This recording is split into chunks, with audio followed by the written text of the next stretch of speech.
what the pharmaceutical industry calls market preparation. And because the WHO works hand in glove with vaccine companies, essentially the WHO is doing pre-market, Have Democrats become so obsessed with Trump that they can no longer govern like adults?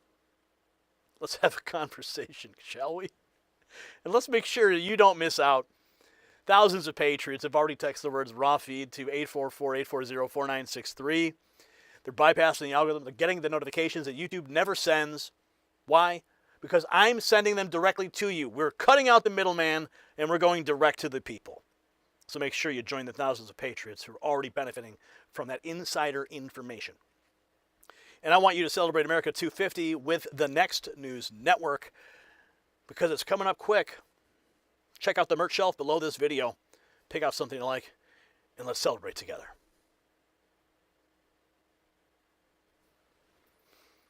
All right, that was fun. That was fun, man. That was one heck of a hearing, wasn't it?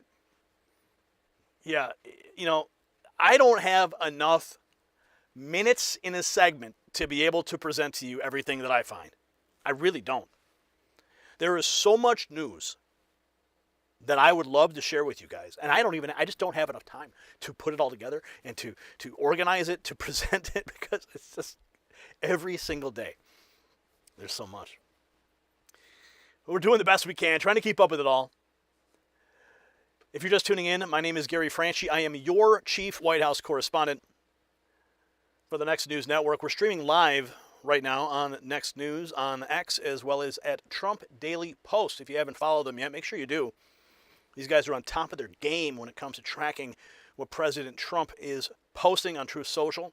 It's an excellent resource for us here at Next News. It will be an excellent resource for you. We're also streaming on YouTube. Don't forget us there. If you are watching on X, pop on over to our YouTube channel. Give us a try there. You may just enjoy it. We try to publish everything on all the platforms, but YouTube is where we got started. I think it was back in, it was 2012 when we launched that channel. Over 2 million followers there. 2.25, I believe. Million, and over 2 billion views over the life of the channel, despite rampant suppression, despite Google whistleblowers coming forward with our own channel named in internal documents at Google. Yes. Oh, they do whatever they can to suppress the truth. But it's only because you guys are so loyal to the work that we do that we are able to persevere every single day. And I'm thankful for that. I'm thankful for you. Okay, Brian, we got some more news to get at. If you don't know who Brian is, Brian's my secret weapon in the war on truth. I've been working with Brian for like 20 years. Couldn't do it without Brian. He makes everything possible, just like you guys do. All right, Brian. So we got the Iran story. We got the medical story here. Trump derangement. We're going to drop that, I think. Let's see where we're going to put that at the 9. We'll put that at the 10 o'clock hour. Yes, let's go ahead and put that at the 10 o'clock hour. Yes, 10 p.m. Okay, Brian, you are clear to publish that once it's ready. Just double check your time. Okay, we got to talk about who they just arrested. The FBI making it official with an X post. We got the information for you, as well as some insight in the latest in this next pandemic that they're trying to push on the world.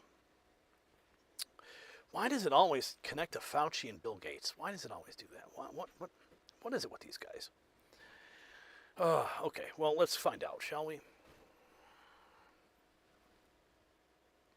Two stories just slammed right into each other, and every American should be paying very close attention. On one side, an Ebola outbreak in Central Africa is expanding, with hospitals reportedly struggling and officials warning the true numbers may be far higher than advertised. On the other side, federal agents say that 2 NIH-linked researchers tied to Dr. Fauci tried to bring undeclared pathogen samples into the United States on a commercial flight from the Congo. No, this wasn't like a NIH-sanctioned private jet. This was a commercial flight with pathogens Just like the movie 12 Monkeys. I mean, where are they getting this stuff? Think about it, okay?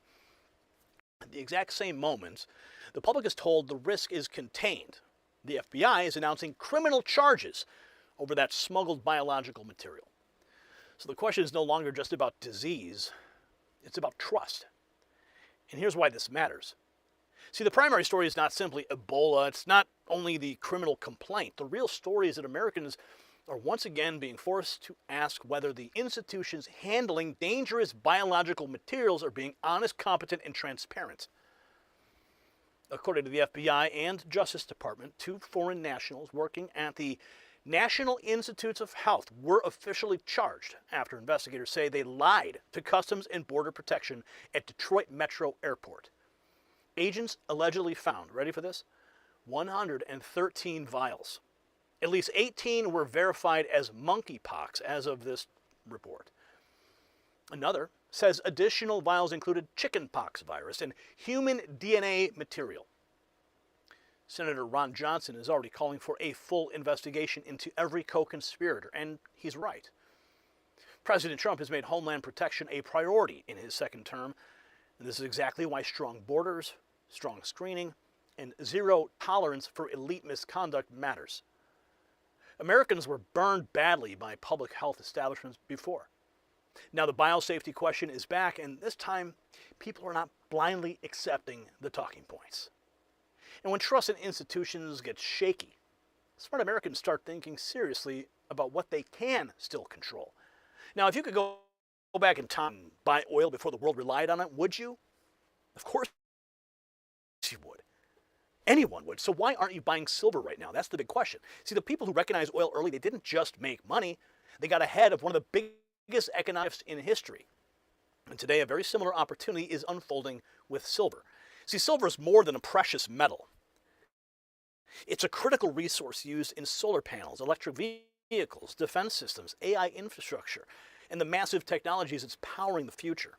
That's why I want you to check out Noble Gold Investments. Go to nextnewsgold.com, and you may qualify for a 1/10 ounce gold coin. That's nextnewsgold.com before this window gets a lot smaller. Now back to the story, because the timeline here, it's even more troubling. See, the government is trying to send 2 messages at once. The outbreak overseas is serious, but the homeland remains protected. Fair enough. But that becomes a much harder sell when the FBI says researchers tied to NIH work, connected to Dr. Fauci, allegedly brought undeclared pathogen material into America from the same region dominating the outbreak headlines. Even if the charges, they center on monkeypox and other biological samples, not Ebola itself, the public connection is immediate. Post-COVID, nobody hears lab, pathogen, and international transport and shrugs. They ask who approved it, who checked it, and who else knew. So here's what the FBI just posted. A news alert from FBI Detroit. 2 researchers with the National Institute of Health were charged with conspiracy to smuggle monkeypox into the United States and giving false statements to federal law enforcement. National Institute of Health researchers. I believe that's a government agency. And they lied to federal law enforcement. That's what happened. The federal complaint alleges the researchers told Customs and Border Protection their case contained diagnostic and testing equipment. However, an investigation by CBP and FBI agents uncovered 113 vials, 18 of which had been verified to contain monkeypox. The investigation was conducted by the FBI Detroit Joint Terrorism Task Force, along with assistance from the FBI Billings, Missoula Resident Agency, the U.S. Customs Border Protection Team at Detroit Metro, and the U.S. Department of Health and Human Services. FBI News Alert. So that's the first laying out of the charges. Next, the details get tighter. Prosecutors say these researchers flew in from Congo on commercial passenger jet. News Source reports it was smuggled on a commercial flight from the Congo. Commercial flight. 113 vials, deactivated monkeypox, I guess is what they're calling it, on a commercial flight from Congo, where an outbreak was occurring. Vincent Musser and Claude Cui, both scientists at NIH Rocky Mountain Lab in Montana, allegedly lied to Customs at Detroit Metro January 25th, claiming the large cooler contained only diagnostic equipment. Federal prosecutors say the men broke the law by transporting viral pathogens on a packed passenger plane from an active outbreak zone. What the hell are they thinking? An active outbreak zone. Hey guys, don't worry. Don't look in the cooler. It's just diagnostic equipment and some White Claws.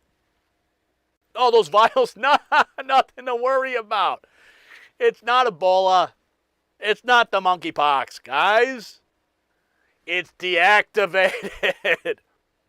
Oh, but weren't you just on a flight with 250 people flying into this country from a frickin' biohazard country?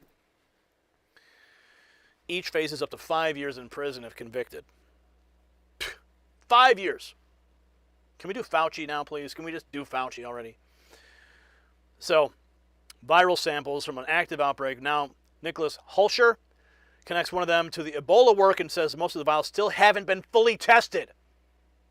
Good God. Here, I'll just go to the clip. This is another shocking story. So an NIH virologist, an Ebola expert, he literally goes in the Congo often. He has field sites in the Congo to catch Ebola from wild animals. And so he was caught at a U.S. airport earlier this year with undeclared biological samples, what are called select agents that appear to be, we know for sure, monkeypox, but as well, there could be other pathogens. There could be Ebola because we know he works with Ebola. He was caught at the airport, and this man, Vincent Munster, was linked, or actually was actively involved in gain-of-function activities with SARS-CoV-2, with Fauci and colleagues. So you can't even make this up. Nope, you can't make it up. It's like right out of a sci-fi horror movie. Now, Senator Ron Johnson is demanding that the gain-of-function cabal is coming apart, calling for every co-conspirator to be exposed. Is the gain-of-function cabal finally unraveling? Senator Ron Johnson, congratulations and thank you to everyone involved in detecting the smuggled monkeypox and arresting those responsible. A thorough investigation is necessary to identify all co-conspirators and prosecute them to the full extent of the law. He wants the whole network investigated, but the official line from NIH is very different. Up next, NIH Director Jay Bhattacharya says Americans face minimal risk from the growing Ebola outbreak. It's bad there. We've taken every step we possibly can to make sure that the risk doesn't come here to the United States. What is that risk? For the U.S. homeland, there's very minimal risk, and we've worked very hard, including funneling people to airports that are coming from the region, travel restrictions, and we have a dozen or more, dozens of places now across the country that are specialized places where people can get Ebola treatment if a case does happen to come in. Very low risk in the U.S. Sort of big outbreak in DRC. So that's the reassurance from NIH. Minimal risk to the homeland. Now Peter McCullough weighs in, arguing the real issue in Africa is sanitation, travel controls, not panic here at home. People are sounding the alarm. So President Trump shuts down travel from Africa, from some of these nations being affected by the Ebola virus. Probably a good idea. But I don't think this is something we need to worry about, and they're already setting us up to scare us. I want to bring in now world-renowned doctor, Chief Scientific Officer at the Wellness Company. My good friend, Dr. Peter McCullough, is here. Doc, it's great to have you back on. Thank you. All right, should we be worried about Ebola? No, we shouldn't, Grant. It's the 40th outbreak in the recent decades in Africa. There right now are 129 confirmed cases that are test positive. It's a blood PCR test positive, and 18 deaths. None of those deaths got any hospital care, no ICU care. They die in the bush. Now, it is something public health authorities in Africa need to work on, but it's not something that is a threat to Americans. Ebola is a virus. It's spread by vomiting and diarrhea, grossly unsanitary conditions, unsanitary burial of corpses. It's just not something that's relevant to Western life in America. So he says don't fall for the fear campaign. Keep the focus on basic public health. Next, he goes a step further, accusing the World Health Organization and corporate media of using this outbreak to prep the market for another Ebola vaccine. I had read that 4 weeks before the announcement of the Ebola virus in Africa, that there was actually an approval, and the World Health Organization started talking about an Ebola vaccine. Yeah, it's what the pharmaceutical industry calls market preparation. And because the WHO works hand in glove with vaccine companies, essentially the WHO is doing pre-market, preparation for a vaccine with all these fearful stories. There literally are hundreds, if not thousands, of Ebola pictures. They're typically grim, people wearing hazmat suits out in the jungle. In a study we reviewed on our Focal Point Substack, less than 1% of these Ebola-stricken areas even can wash their hands after they use the bathroom, Grant. So it's really a sanitation problem. It's really a sanitation problem. So this is the moment the entire narrative changes. The issue is no longer just an African outbreak, and it's no longer just a criminal case at an airport. It's a full-blown credibility test for the public health bureaucracy. NIH officials say that there is very minimal risk to the U.S. homeland. The FBI says 2 researchers are facing charges tied to smuggling and false statements. Those claims can both exist on paper, but in the public mind, they collide instantly. That collision is the real bombshell. Americans now want to know how often dangerous materials are transported, what safeguards actually exist, whether elite researchers believe rules don't apply to them, and whether the Trump administration will clean up a culture of arrogance left behind by the former Biden administration's public health machine. Look, this is why accountability matters. This is why oversight matters. This is why the America First view on borders enforcement and institutional transparency keeps on winning. The Trump administration has every reason to push hard here. Expose every failure, make an example out of everyone who thought a government badge or research title gave them a pass. If the allegations are true, it wasn't a paperwork mix-up. This was a trust breach involving biological material, international travel, and federal deception claims. The American people deserve the full list of facts, the full chain of command, and the full list of anyone involved. So here's my question for you. Do you trust the same public health establishment that got so much wrong before to police itself now? Yes or no? Drop your answer in the comments. Share this report with someone who still thinks the experts always tell the truth. If you want more real reporting with an America First backbone, subscribe, turn on notifications right now. But the real notifications come from me. Bypass the middleman. See that word on the screen? Raw feed. Text those words. You might want to put a space in between it. I don't know how it works, but it's the number on the screen, 844-840-4963. That's how we get you the notifications that you demand. Not when YouTube or any other social platform determines that you're not good enough for it, or our information is just too spicy. We're going to give you the truth, and that's how you get it. And I want you to celebrate America 250 with me, personally. Hit the merch shelf below this video, find something you like, and support our work at the Next News Network. Whew! How you like them apples? On a freaking commercial plane. A commercial jet.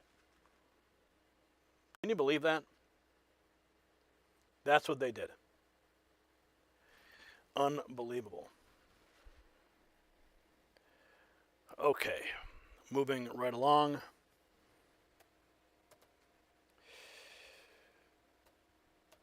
I'm just checking on the... Oh, my code has expired. Resend it. Okay, how about that? Okay, I'll try that code then. All right. I got 16 seconds to enter the code, guys.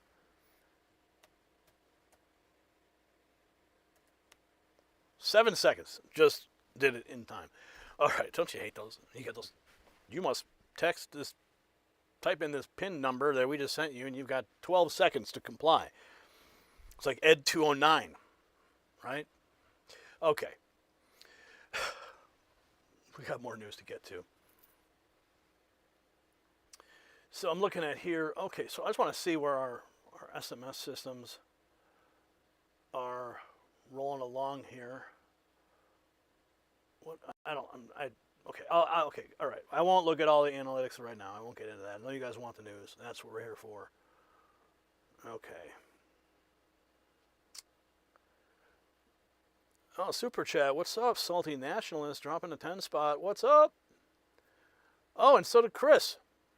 What's up, Chris? Dropping $10 there. Salty Nationalist saying some love. What's up? What's up? Good to see you guys. Thank you for your support. Okay, where are we going from there? Where are we going now? Ah, yes, the UFC fight. Yes. I love it. And then after we get there, oh, and Salty just dropped, gifted 5 memberships. Thank you. After that, we're going to investigate what's going on in New York in those sewers. And I know you want to get to the bottom of that. So do I. All right, we're going to get to that in just a moment. But first, let's find out the latest from UFC 250 America. What if that UFC ring that's going up at the White House is not just about a fight night, but about a full-scale American comeback? While the media fixates on spectacle, the Trump administration is doing something much bigger right in front of the country. Restoring fountains, cleaning monuments, reviving public spaces, upgrading landmarks, and turning Washington into a living proof of concept for national renewal. This is not random. This is not cosmetic. This is a message. President Trump appears to be saying that decline was chosen, neglect was tolerated, and now restoration is being demanded. And once you see the pattern, you just can't unsee it. I'll tell you why this matters. Because for years, Americans were told to just simply accept disorder as normal, decay is inevitable and ugly, unsafe cities as the unavoidable cost of modern life. During the previous administration, the public was expected to lower its standards, while the ruling class lectured everybody else about what could not be fixed. President Trump is smashing that lie. And look what's happening in the nation's capital. Lafayette Park, fountains are running again. Historic statues cleaned, graffiti removed. Union Station, Columbus Circle restored. The reflecting pool nearing completion. And now a massive UFC Freedom 250 event positioned right on the White House grounds as America approaches its 250th birthday. The point is bigger than sports. The point is confidence. The Trump administration is making Washington say something again, that America should look strong, should feel safe. It should inspire pride.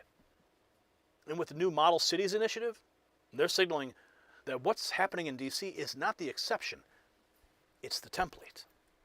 And speaking of restoration, sometimes the comeback story starts at home, with your own health and with your own family. You've probably seen the clip. Joe Rogan sitting with Mel Gibson talking about people close to him who went through serious health struggles and then saw dramatic turnarounds. Rogan brings up light-based therapies and how they impact the body at a cellular level. Gibson says that straight to stuff works. That got my attention because in my own life I watched something very similar unfold. For a very long time, my wife was dealing with constant discomfort and anxiety. One of those situations where you just want real relief, and that's why I want you to check out Red Light Therapy from Jonathan Otto like we did at myredlight.com. If you've been curious, now is the time. I've got countless interviews with Jonathan. It'll blow your mind. Just check out the channel. You'll see them. But you got to use, when you go to the site, use NNN25 for individual items or NNN30 for bundles. Go to myredlight.com and see what's possible for your health. Now back to the story, because what Trump is rebuilding in Washington is really about restoring confidence across the whole country. See, here's the angle the legacy press still doesn't want to admit. The UFC Octagon is becoming a symbol. Trump even joked that maybe they should never take it down, comparing it to the Eiffel Tower. You see, it's funny on the surface, but politically it's revealing. This White House understands imagery, energy, and national branding better than its critics do. A clean Capitol, restored fountains, patriotic crowds, giant screens, Flag Day weekend, America 250 branding. This is not an isolated event. It is a declaration that America is done apologizing for being strong, vibrant, and unapologetically proud. President Trump posting saying he might leave up the UFC ring at the White House, comparing it to the Eiffel Tower.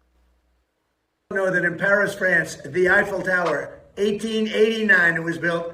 It was supposed to be taken down immediately after the World's Fair. And then they said, we sort of like it. Let's leave it up a little bit longer. And then they said, let's leave it up longer and longer and longer. Well, they never took it down. And, we're building something in front of the White House that's quite attractive to a lot of people. It's going to have the big UFC fight on June 14th. And I'm looking at it, and maybe we'll never, ever take it down. Oh, man. President Trump knows how to troll, doesn't he? Up next, the official poster says it flat out: America needs a champion. Less than 2 weeks. Freedom 250 at the White House, Sunday, June 14th. The countdown is on. America needs a champion. That is going to be a fight for the ages.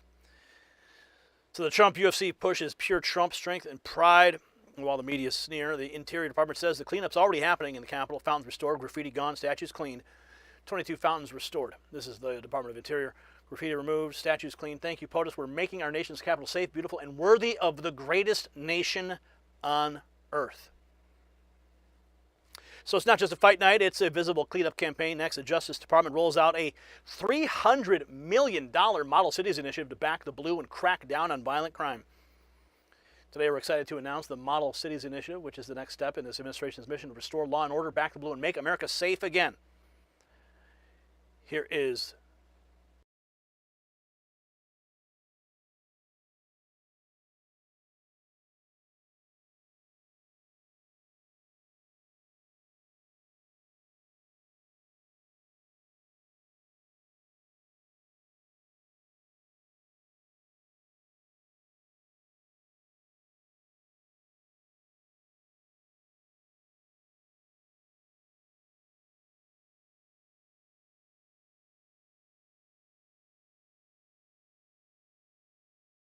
There is uproar growing in the UK over the fatal stabbing of an 18-year-old boy who was handcuffed by police while he lay dying. The incident sparking debate over what some critics say is two-tier policing over race and knife crimes. Out of London, Greg Palcott's watching that story and joins us now. Greg, hello. Bill, it's become a huge controversy here, making most of the front pages of the newspapers. It is the stabbing death late last year of 18-year-old Henry Novak, a white man, by 23-year-old British-born Indian man Vikram Digwa. In the news now because Digwa was just convicted and sentenced to life in prison, and because a video was released showing the victim being handcuffed while he takes his last breaths. Look and listen.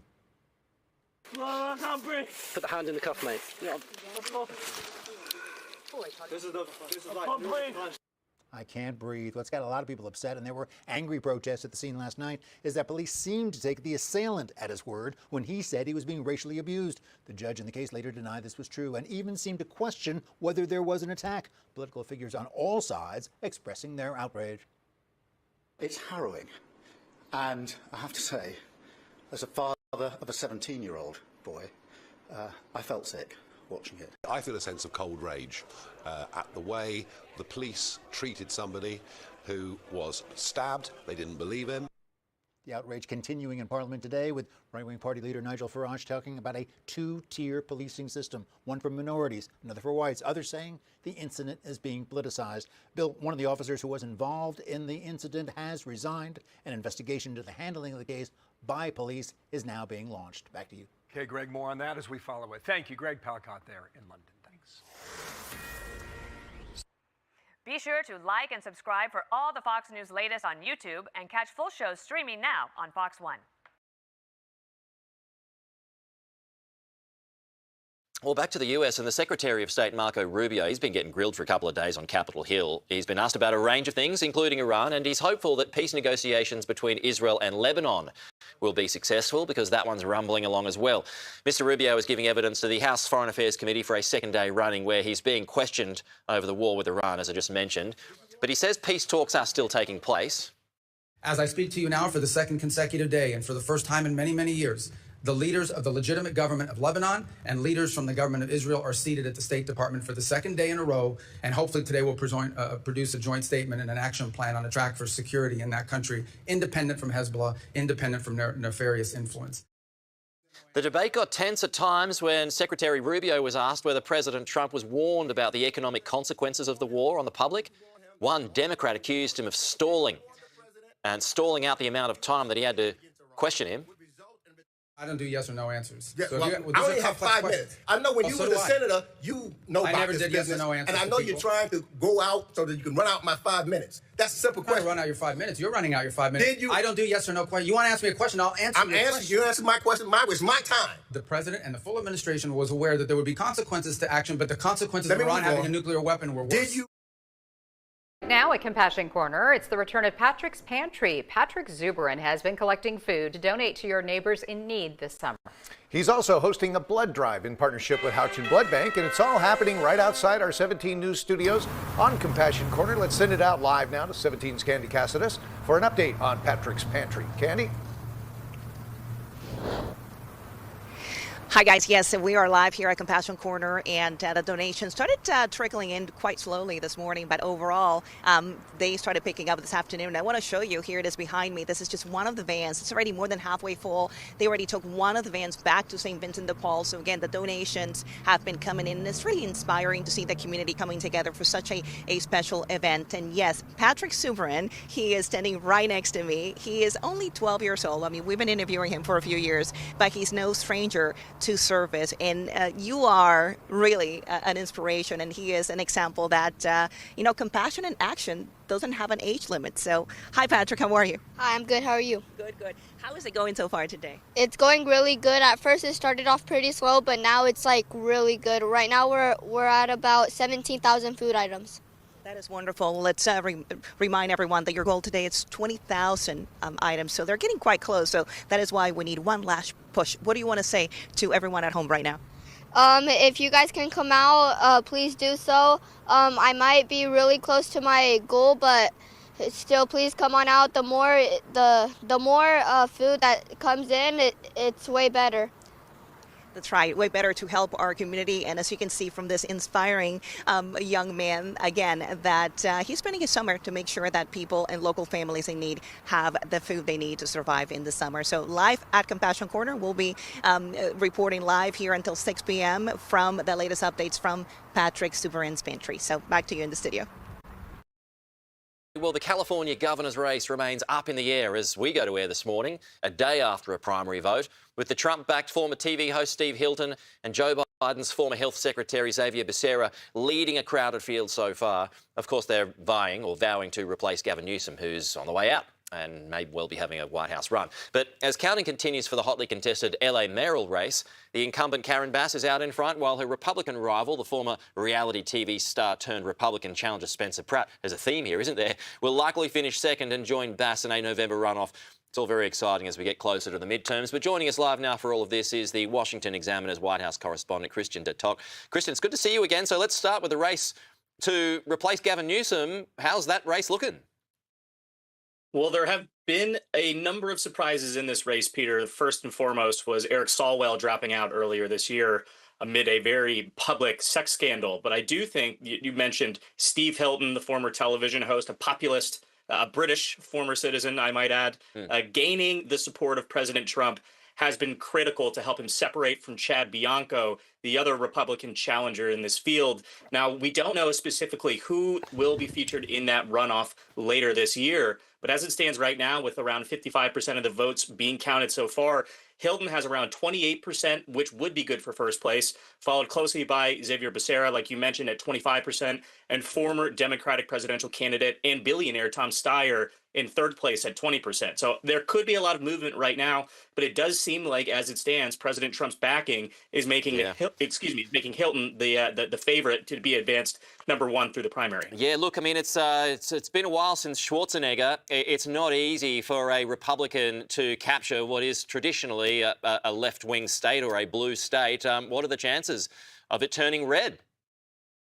Look, anything is possible in Trump time, as I like to say. I do think Mr. Hilton's chances would drastically decrease if he were to make it through to the general election. I mean, let's be honest right now. Eric Swalwell was expected to be the Democratic favorite, to be one of those two candidates to advance through the jungle primary. So the rest of the Democratic field have sort of been splintering votes. There hasn't been one clear successor to that mantle to emerge. So perhaps should Steyer bow out or not advance, Becerra potentially could pick up those votes, but he does have a lot of baggage as it pertains to his work with the Biden administration, and not for nothing, he's had a lot of not really great answers when it comes to dealing with local media. Simple questions about how will they work with the Trump administration or a future Republican administration? How will you balance the budget? How will you address healthcare fraud schemes, which have been a major talking point here in the United States? So we're certainly well too early to say who could win in November, but it's shaping up to be one of the more closely watched California governor's races, at least in my memory.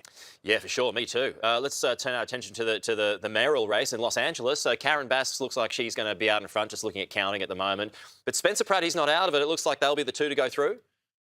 That's right. Spencer Pratt is leading Nithya Raman, a local councilwoman. She is a progressive lawmaker by like 8%. There's roughly 40% of the votes left to be counted in that LA mayor's race. But like you mentioned, Karen Bass, a lot of people thought she might not even make it through to the general to run for re-election or a chance to secure a re-election. I do think it's important to note just how lingering the tragedy of the Los Angeles wildfires back in December of 2024 truly are. There hasn't been a sitting LA mayor to face a runoff since 2006. That's 20 years. Wow. And Karen Bass, whether it is Spencer Pratt or Nithya Raman, is going to have her hands full come November if she wants to hold on to that job. Okay, well, as we reported, it wasn't just California. There were 6 states who had primaries yesterday, and of course, counting does continue. But what are your takeouts from the other 5 states? Well, the biggest takeaway is certainly what happened in Iowa. Donald Trump hasn't had a major endorsed candidate lose this cycle until Tuesday night. That's, of course, when Congressman Randy Feenstra lost, surprisingly, to Zach Long. Now, Feenstra hadn't secured President Trump's endorsement until this past Friday, but let's not forget, it was only a few weeks ago when President Trump waited until just before the runoff in the Texas Senate race to back Ken Paxton, and Paxton walked to an easy victory. I do think what you're seeing on the other side of the aisle, there's a little bit more of mixed bag results when it comes to that team. Essentially, you've got wins for the establishment Democrats and progressive Democrats. The most promising progressive win was certainly in New Jersey, where Adam Hamaway, who was endorsed by Alexandria Ocasio-Cortez and Senator Bernie Sanders, he looks like he's going to cruise to victory in the general after winning a deep blue primary district. And then again, when we're talking about the establishment Democrats, Deb Haaland, former President Biden's Interior Secretary, she waltzed through an uncontested primary down in New Mexico in that state's governor's race. So a lot that we had to keep our eyes on, but nothing that's certainly as attention grabbing as what's happening in California. Yeah. West Coast is what we're looking at this morning. All right, thank you so much, Christian. Well, 4 Republicans have sided with Democrats in a resolution to curb Donald Trump's war powers against Iran. The concurrent resolution is adopted. Live to Washington correspondent Jonathan Kersley. So it's a defeat for House Republicans. What does it mean for the president and the war, Jono? Spell this out for us. Right now, ultimately, as it stands, this is a signal to President Trump. It is a signal to the American efforts over the war with Iran to essentially bring it to an end. It is a rebuke of the American action inside Iran. House Democrats have been pushing for days now to try and get this vote through.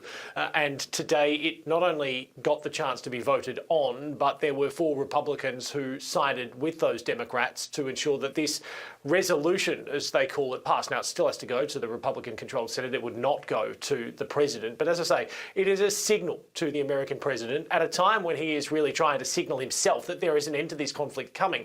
Speaking at the White House earlier today, he suggested potentially there could be some movement on this by this weekend. There has been intense pressure over the course of recent days as negotiations go back and forth. The Iranians seem to be saying one thing on one hand and another on the other, according to the American president when he briefed reporters inside the Oval Office. In the last 36 hours or so, we've seen the strikes by Iran inside Beirut and Kuwait launching what they called retaliatory action there. President Trump suggesting today maybe they had been provoked by US self-defense strikes on Qeshm Island, a crucial island that is linked to Iran.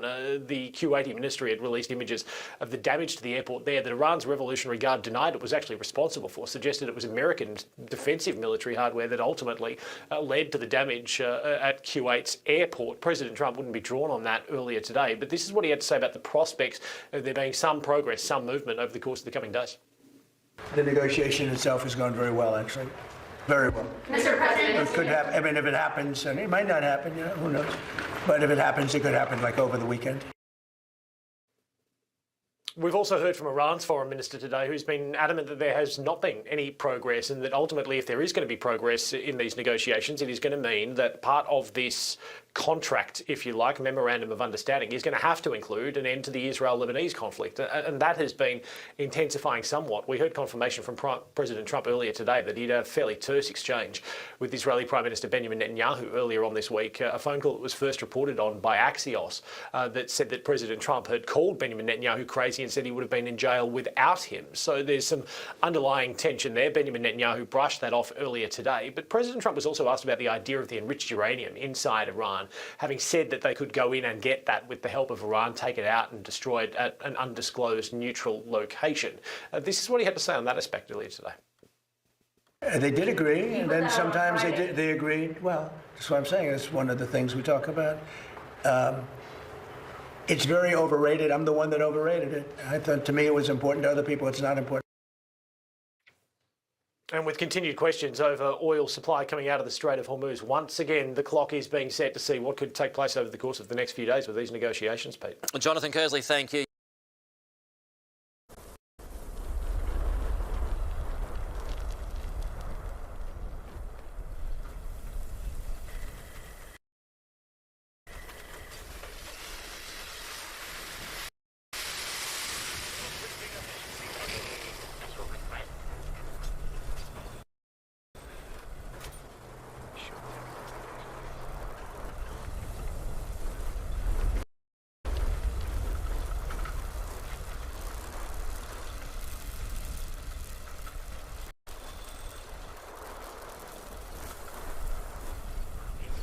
To provide premium custom meat.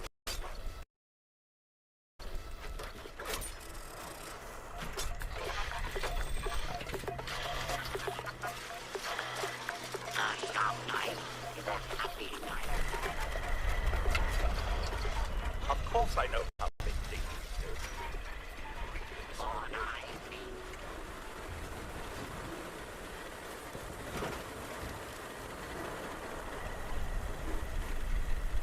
Someone told me I had a few loose screws. I am still looking for those screws.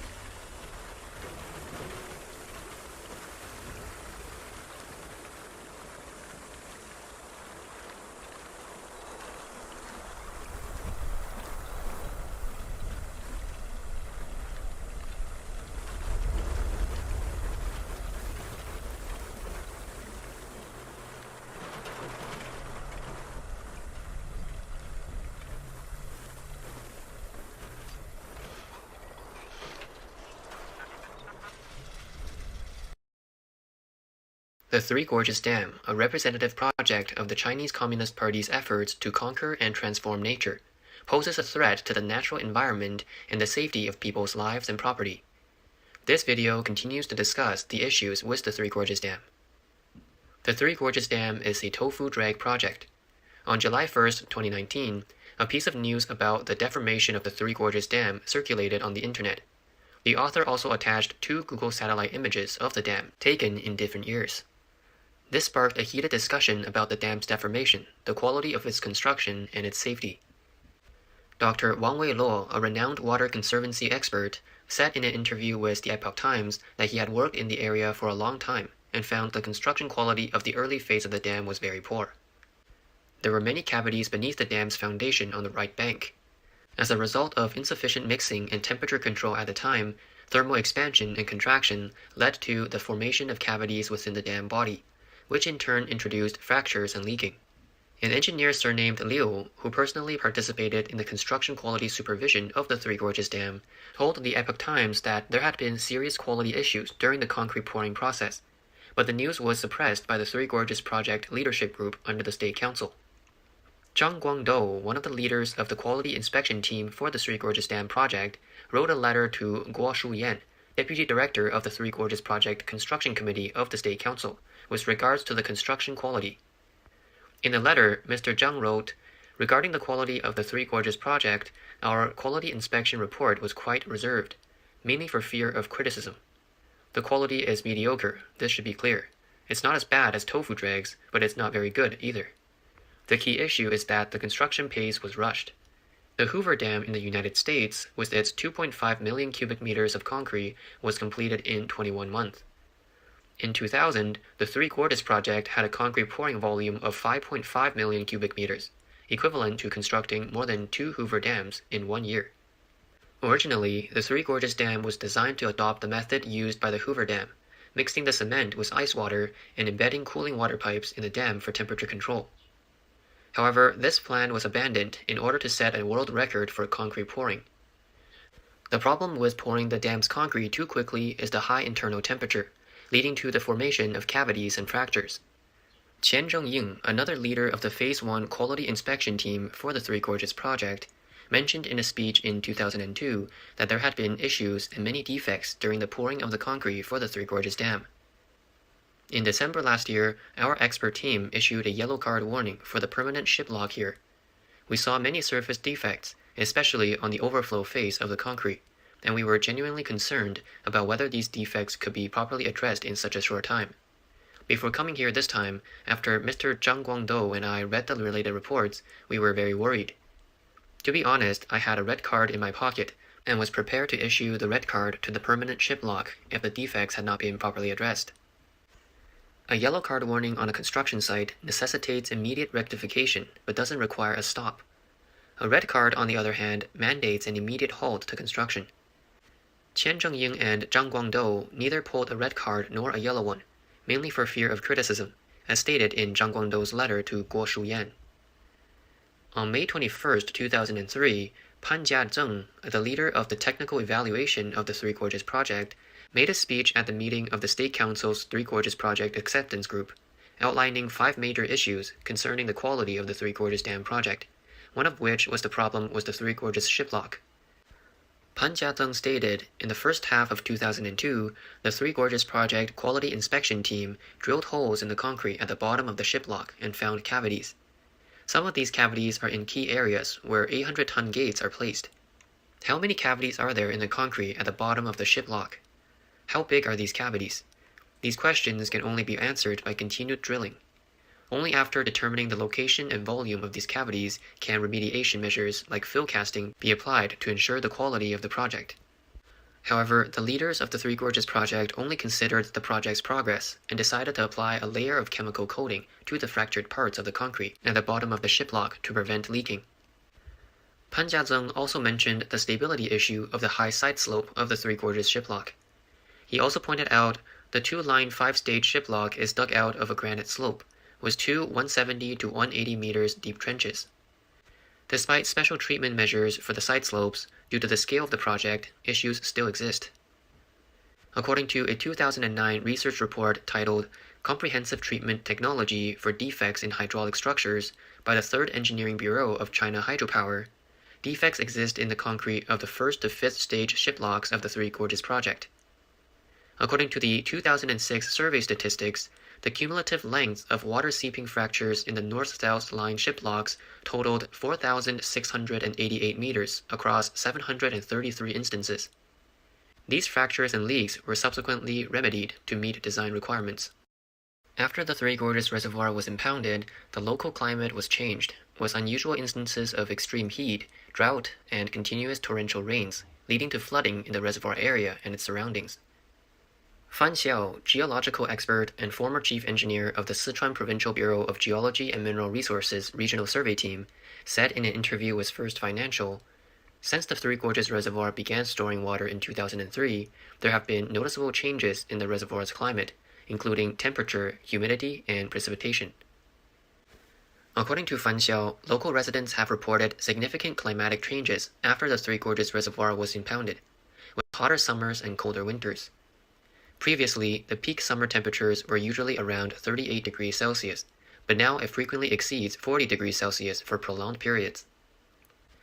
In their research, Fan Xiao and other experts found something more striking than the changes in the reservoir's climate.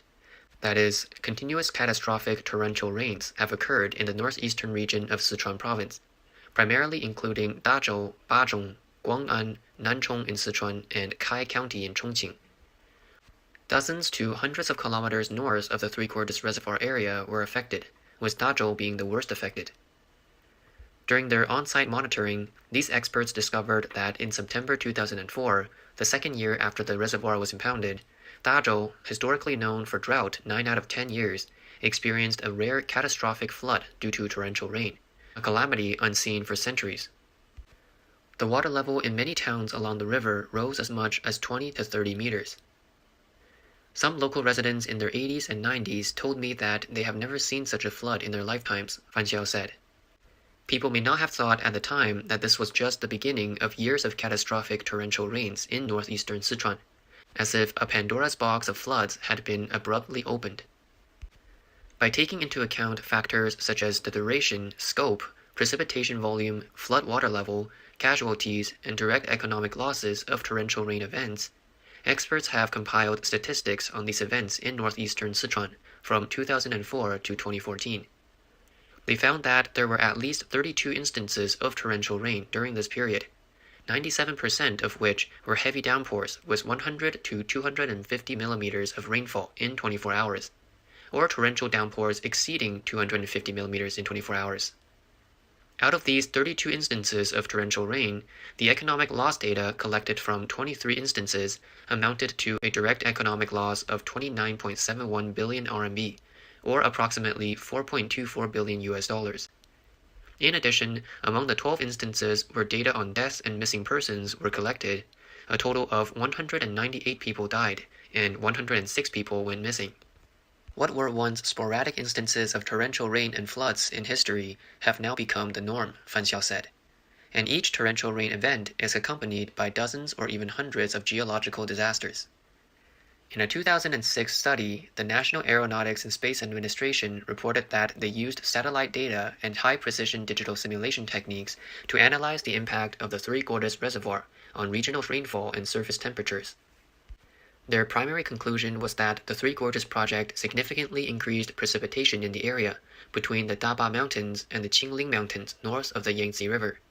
After the Three Gorges Reservoir began storing water, the flow of water significantly slowed down, and the surface area of the water increased from 445 square kilometers to 1,045 square kilometers. The resulting increase in evaporation produced a large amount of water vapor. The ever-increasing water vapor led to continuously rising temperatures, which in turn caused more water vapor to be absorbed by the air, creating a spiral of temperature increases and water vapor absorption. Water vapor can also double the greenhouse effect of carbon dioxide. Since water bodies have a greater heat capacity than land, the rate of heating and cooling in the air above the reservoir slows down, stabilizing the atmosphere over the water and leading to relatively less convective precipitation in the reservoir area. In general, the larger the surface area and volume of a reservoir, the greater the scope of its impact on the surrounding climate.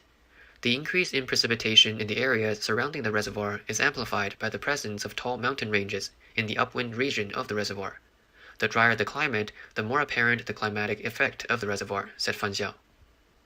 According to observations from 12 meteorological stations along the reservoir, each station experienced a decrease in annual precipitation after the Three Gorges Reservoir began storing water.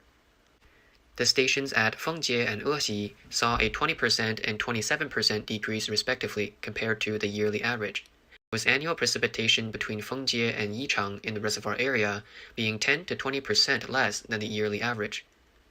Meanwhile, the average annual temperature increased at all stations, with the temperature difference between areas close to and far from the reservoir suddenly increasing. Statistical analysis shows that this change is due to the increase in the water surface area. Contrary to expectations, there was no noticeable cooling effect during the summer, and the overall trend was towards warmer temperatures. In 2013, the Chongqing region experienced rare extreme high temperatures, a record that was broken again in 2017. By 2022, the number of extremely hot days reached a new high, along with unprecedented large-scale drought. Official data shows that from mid to late July to late August 2022, most of Sichuan province and Chongqing city experienced extreme heat, the likes of which hadn't been seen in 60 years, with temperatures reaching up to 45 degrees Celsius and average rainfall 51% lower than in previous years. Due to the prolonged high temperatures and drought, forest fires occurred in areas such as Fuling, Jiangjin, Banan, and Beibei in Chongqing from August 18 to 26. In addition, the Three Gorges project introduces a multitude of serious issues, including problems with sediment deposition, deterioration of water quality, induced geological disasters, and more. On the one hand, the party dispatches so-called experts, essentially. Moreover, the CCP invested heavily in further projects to obscure the mistakes of the Three Gorges project. For example, the Three Gorges Dam has cut off the Yangtze River waterway, causing ships to wait several days to pass through the Three Gorges Lock. To address this, the authorities launched the Three Gorges Overdam project, which involves constructing ports upstream and downstream of the dam. Goods are unloaded from ships, transported by large trucks to the other port, and then loaded onto ships again, thus bypassing the Three Gorges Dam. Just the 57.8-kilometer overdam highway of the project costed 4 billion RMB, or around $573 million US. And with the additional construction costs of the upstream and downstream ports, the total price tag is even higher. The authorities claim this alleviates pressure on the Three Gorges Lock. The CCP has also built large hydropower stations such as Xiangjiangba, Xiluodu, Baihetan, and Wudongde on the Jinsha River, upstream of the Yangtze River. On the surface, it appears to be a profit-driven venture harnessing green energy. However, there are other considerations. First, when the Jinsha River has a high flow, it can store floodwaters to relieve pressure on the Three Gorges Dam. Second, it can filter sediments for the Three Gorges. Yet, everything has its contradictions. The construction of these dams also poses risks to the Three Gorges Dam. No man-made structures last forever. If any dam has an incident, tens of billions of cubic meters of stored water will pour downstream, destroying dams along its path and sweeping the water from the downstream reservoir along with it. In such a scenario, the Three Gorges Dam would also be washed away, causing devastating flooding in the vast area downstream.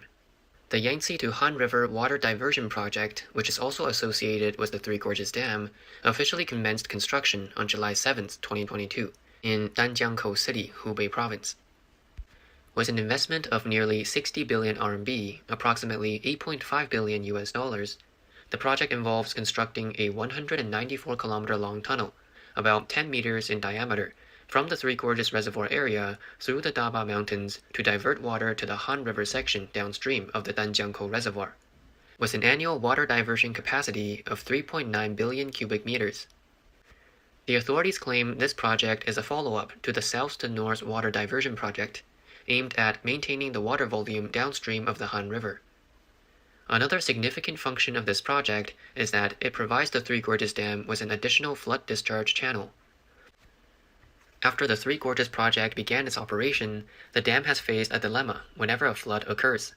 Releasing water would flood Wuhan City downstream, while not releasing it would flood Chongqing City upstream. By diverting a portion of the water to the Han River, pressure on the Three Gorges Dam will be relieved a little bit.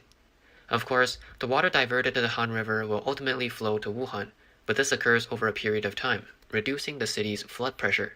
The primary conclusion of the Three Gorges Ecological and Environmental Impact Report was that the impact of the Three Gorges project on the ecological environment has both advantages and disadvantages, with the disadvantages outweighing the advantages. However, some disadvantages can be limited or mitigated through engineering measures. Hou Xueyu disagreed with the latter part of this conclusion and refused to sign the final report. Instead, he submitted his separate opinion to the Project Evaluation Leadership Group, stating, from the perspective of the impact on the ecological environment and resources, the issue of the Three Gorges project is not about the time of day or the height of the dam, but fundamentally whether it should proceed. This conclusion of the report posed a significant challenge for Pan Jiazeng, the head of the Three Gorges Project Evaluation Leadership Group, especially given that the CCP Central Committee and the State Council had already approved of the project. On July 6, 1990, at the Project Evaluation Report meeting convened by the State Council, Pan Jiazeng altered the conclusion of the Ecological Environment Report from the disadvantages outweighing the advantages to the impact of the Three Gorges project on the ecological environment is widespread and profound. Following this, the two leaders of the Ecological Environment Group passed away. Hou Xueyu died at the age of 79 due to illness at the affiliated hospital of Beijing Medical University on April 16, 1991.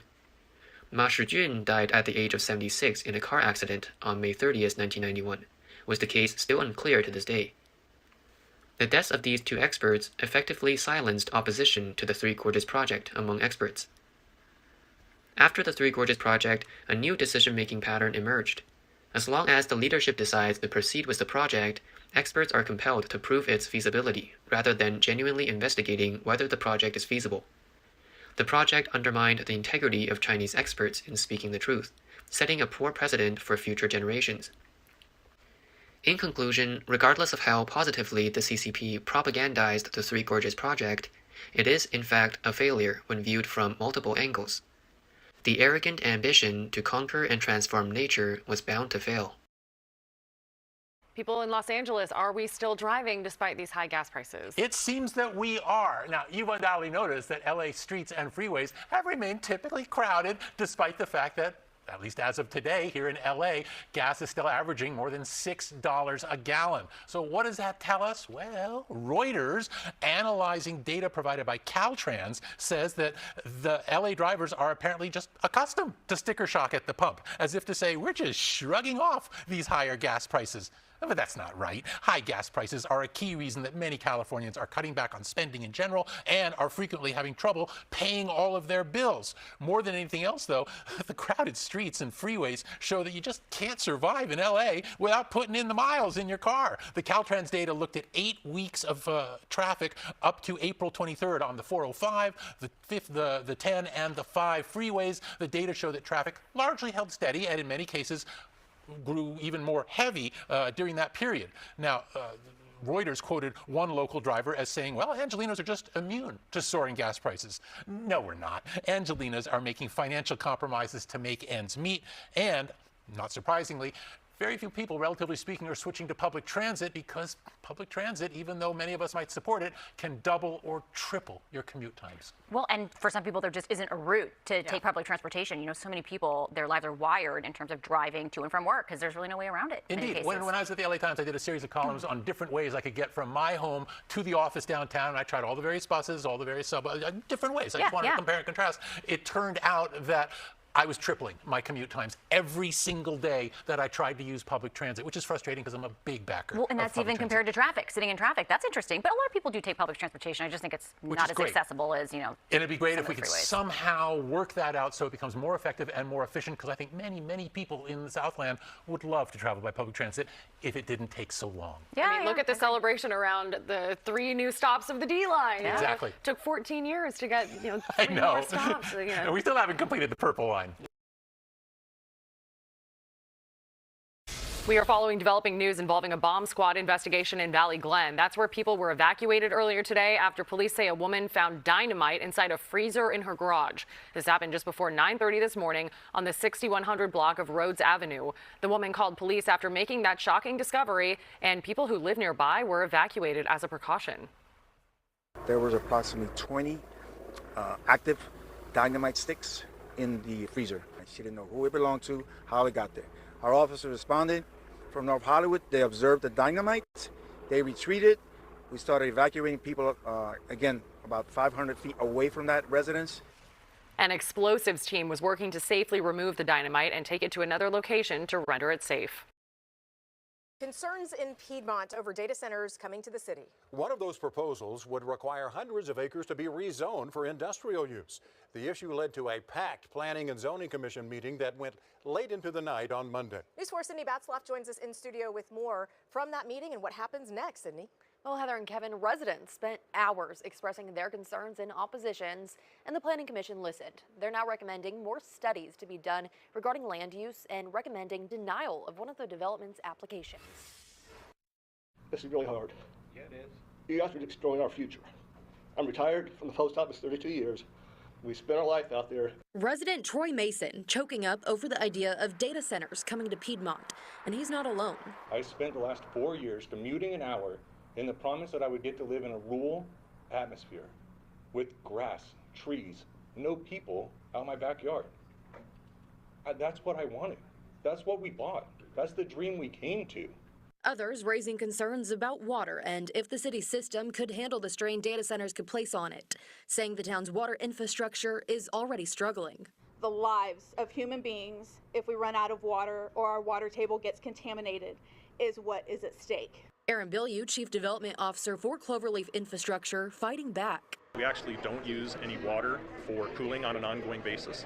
The data center will commit to a fully closed loop system that circulates water like the radiator in your car to be able to reject the heat. Bilyeu also promising to work with the city and pay for any infrastructure improvements that would be needed. Beyond the impact to humans, a local veterinarian expressed her concerns. You are going to see active decimation of your ecosystem, and you are going to see a decrease in the biodiversity within these natural resources. It's important to keep these agricultural places agricultural and these wild spaces wild. The recommendations from the Planning Commission will now go to the City Council for review and consideration, which could happen as early as June 22nd. All right, we know you'll follow it. Now, the controversy in Piedmont brings us to today's Share with 4 poll. What, if any, concerns do you have about data centers in Oklahoma? Scan the QR code on your screen or log on to KFOR.com/share-with-4. You can also share your comments on our Facebook page. A warning this evening about a new scam. This time, thieves are after your fingerprint. This is a strange one. Officials say there's been an increase in criminals using AI to steal your fingerprints off of social media pictures and then steal your information. Cybersecurity experts warn scammers are using AI software to zoom in on selfies where people hold up hand gestures like the peace sign or waving hello. This can lead to those images bypassing security systems on phones or banking devices. Experts say to stay safe, you should take precautions like avoiding close-up selfies and to be cautious sharing any personal photos online. Washington Senator Maria Cantwell is part of a new effort to reform college sports at the likes of the University of Washington and Wazoo. The Democrat has teamed up with Republican Senator Ted Cruz of Texas and will host a Senate Commerce Committee hearing in Washington, D.C. tomorrow. KOMO senior reporter Chris Daniels talked with the senator today and has more. Senator Maria Cantwell is a Democrat from Washington, and Senator Ted Cruz is a Republican from Texas, who find themselves on the same sideline, saying it is now time for Congress to step in to protect the future of collegiate sports. Senator Cruz and I definitely do not agree on a lot of things. Definitely do not agree. And so if he and I can agree, then I guarantee you these institutions, the coaches, the ADs, the NCAA, and all these people could agree. That's Washington Senator Maria Cantwell on the eve of what could be a landmark congressional hearing to prevent further erosion of decades-long norms around college sports, the kind that led the University of Washington to leave the Pac-12 conference and Washington State University to pick up the pieces. So we know we can't let the whole thing crumble over this next phase of college sports. We need to keep the majority of those athletes intact, and that's what our bill tries to do. Cantwell and Cruz's Protect College Sports Act seeks to stabilize a system left without guardrails following a 2021 Supreme Court ruling allowing student athletes to get compensated for their name, image, and likeness, or NIL. That has led to a system with certain schools able to offer millions more than their counterparts. The bill seeks to limit agent fees, transfers, provide scholarship guarantees for graduation, while also securing long-term medical care and women's sports. It's a good model to help us focus on the fact that academia is still a very big part of what we're expecting out of the 500,000 athletes nationwide, that we really do want people to be part of their institutions. That I don't think the general public wants to see student fees, basically just a normal student at UW or some other institution where they're actually raising our tuition fees just to pay for athletics. WSU Athletic Director John Harlow calls it the best foundation that we've had for a bill. And UW President Robert Jones told KOMO News in a statement, "We are grateful for the bipartisan leadership and we look forward to continued engagement." Wednesday's hearing is likely the start of the conversation in D.C., but there appears to be more bipartisan support than ever to change the system in college sports. Spokane Congressman Republican Michael Baumgartner says he will introduce a companion bill in the House. For now in Seattle, I'm Chris Daniels, KOMO News. So overnight, the situation outside Delaney Hall became noticeably calmer as Newark police officers outnumbered the protesters and took control of the surrounding streets. This morning, the mayor of Newark is announcing further legal action to try and close Delaney Hall. We are monitoring that news conference. So far, he's had the backing of New Jersey Governor Mikey Sherrill, who continues to paint ICE officers as the threat. She wrote on X overnight, quote, "We've ensured that ICE has not surged into our streets. Our law enforcement has secured the area outside Delaney Hall." And she added, quote, "My focus will remain on securing better conditions for the detainees and their families." But Border Czar Tom Homan visited the facility this weekend and suggested it's up to par. So he joins Trump administration officials defending Delaney Hall's operations with ongoing protest over its management. Demonstrators who have gathered since Memorial Day weekend mostly complied Monday night with the city's mandatory curfew, first put in place Sunday morning. But weekend clashes led to dozens of arrests. Officers in riot gear moved in when crowds threw projectiles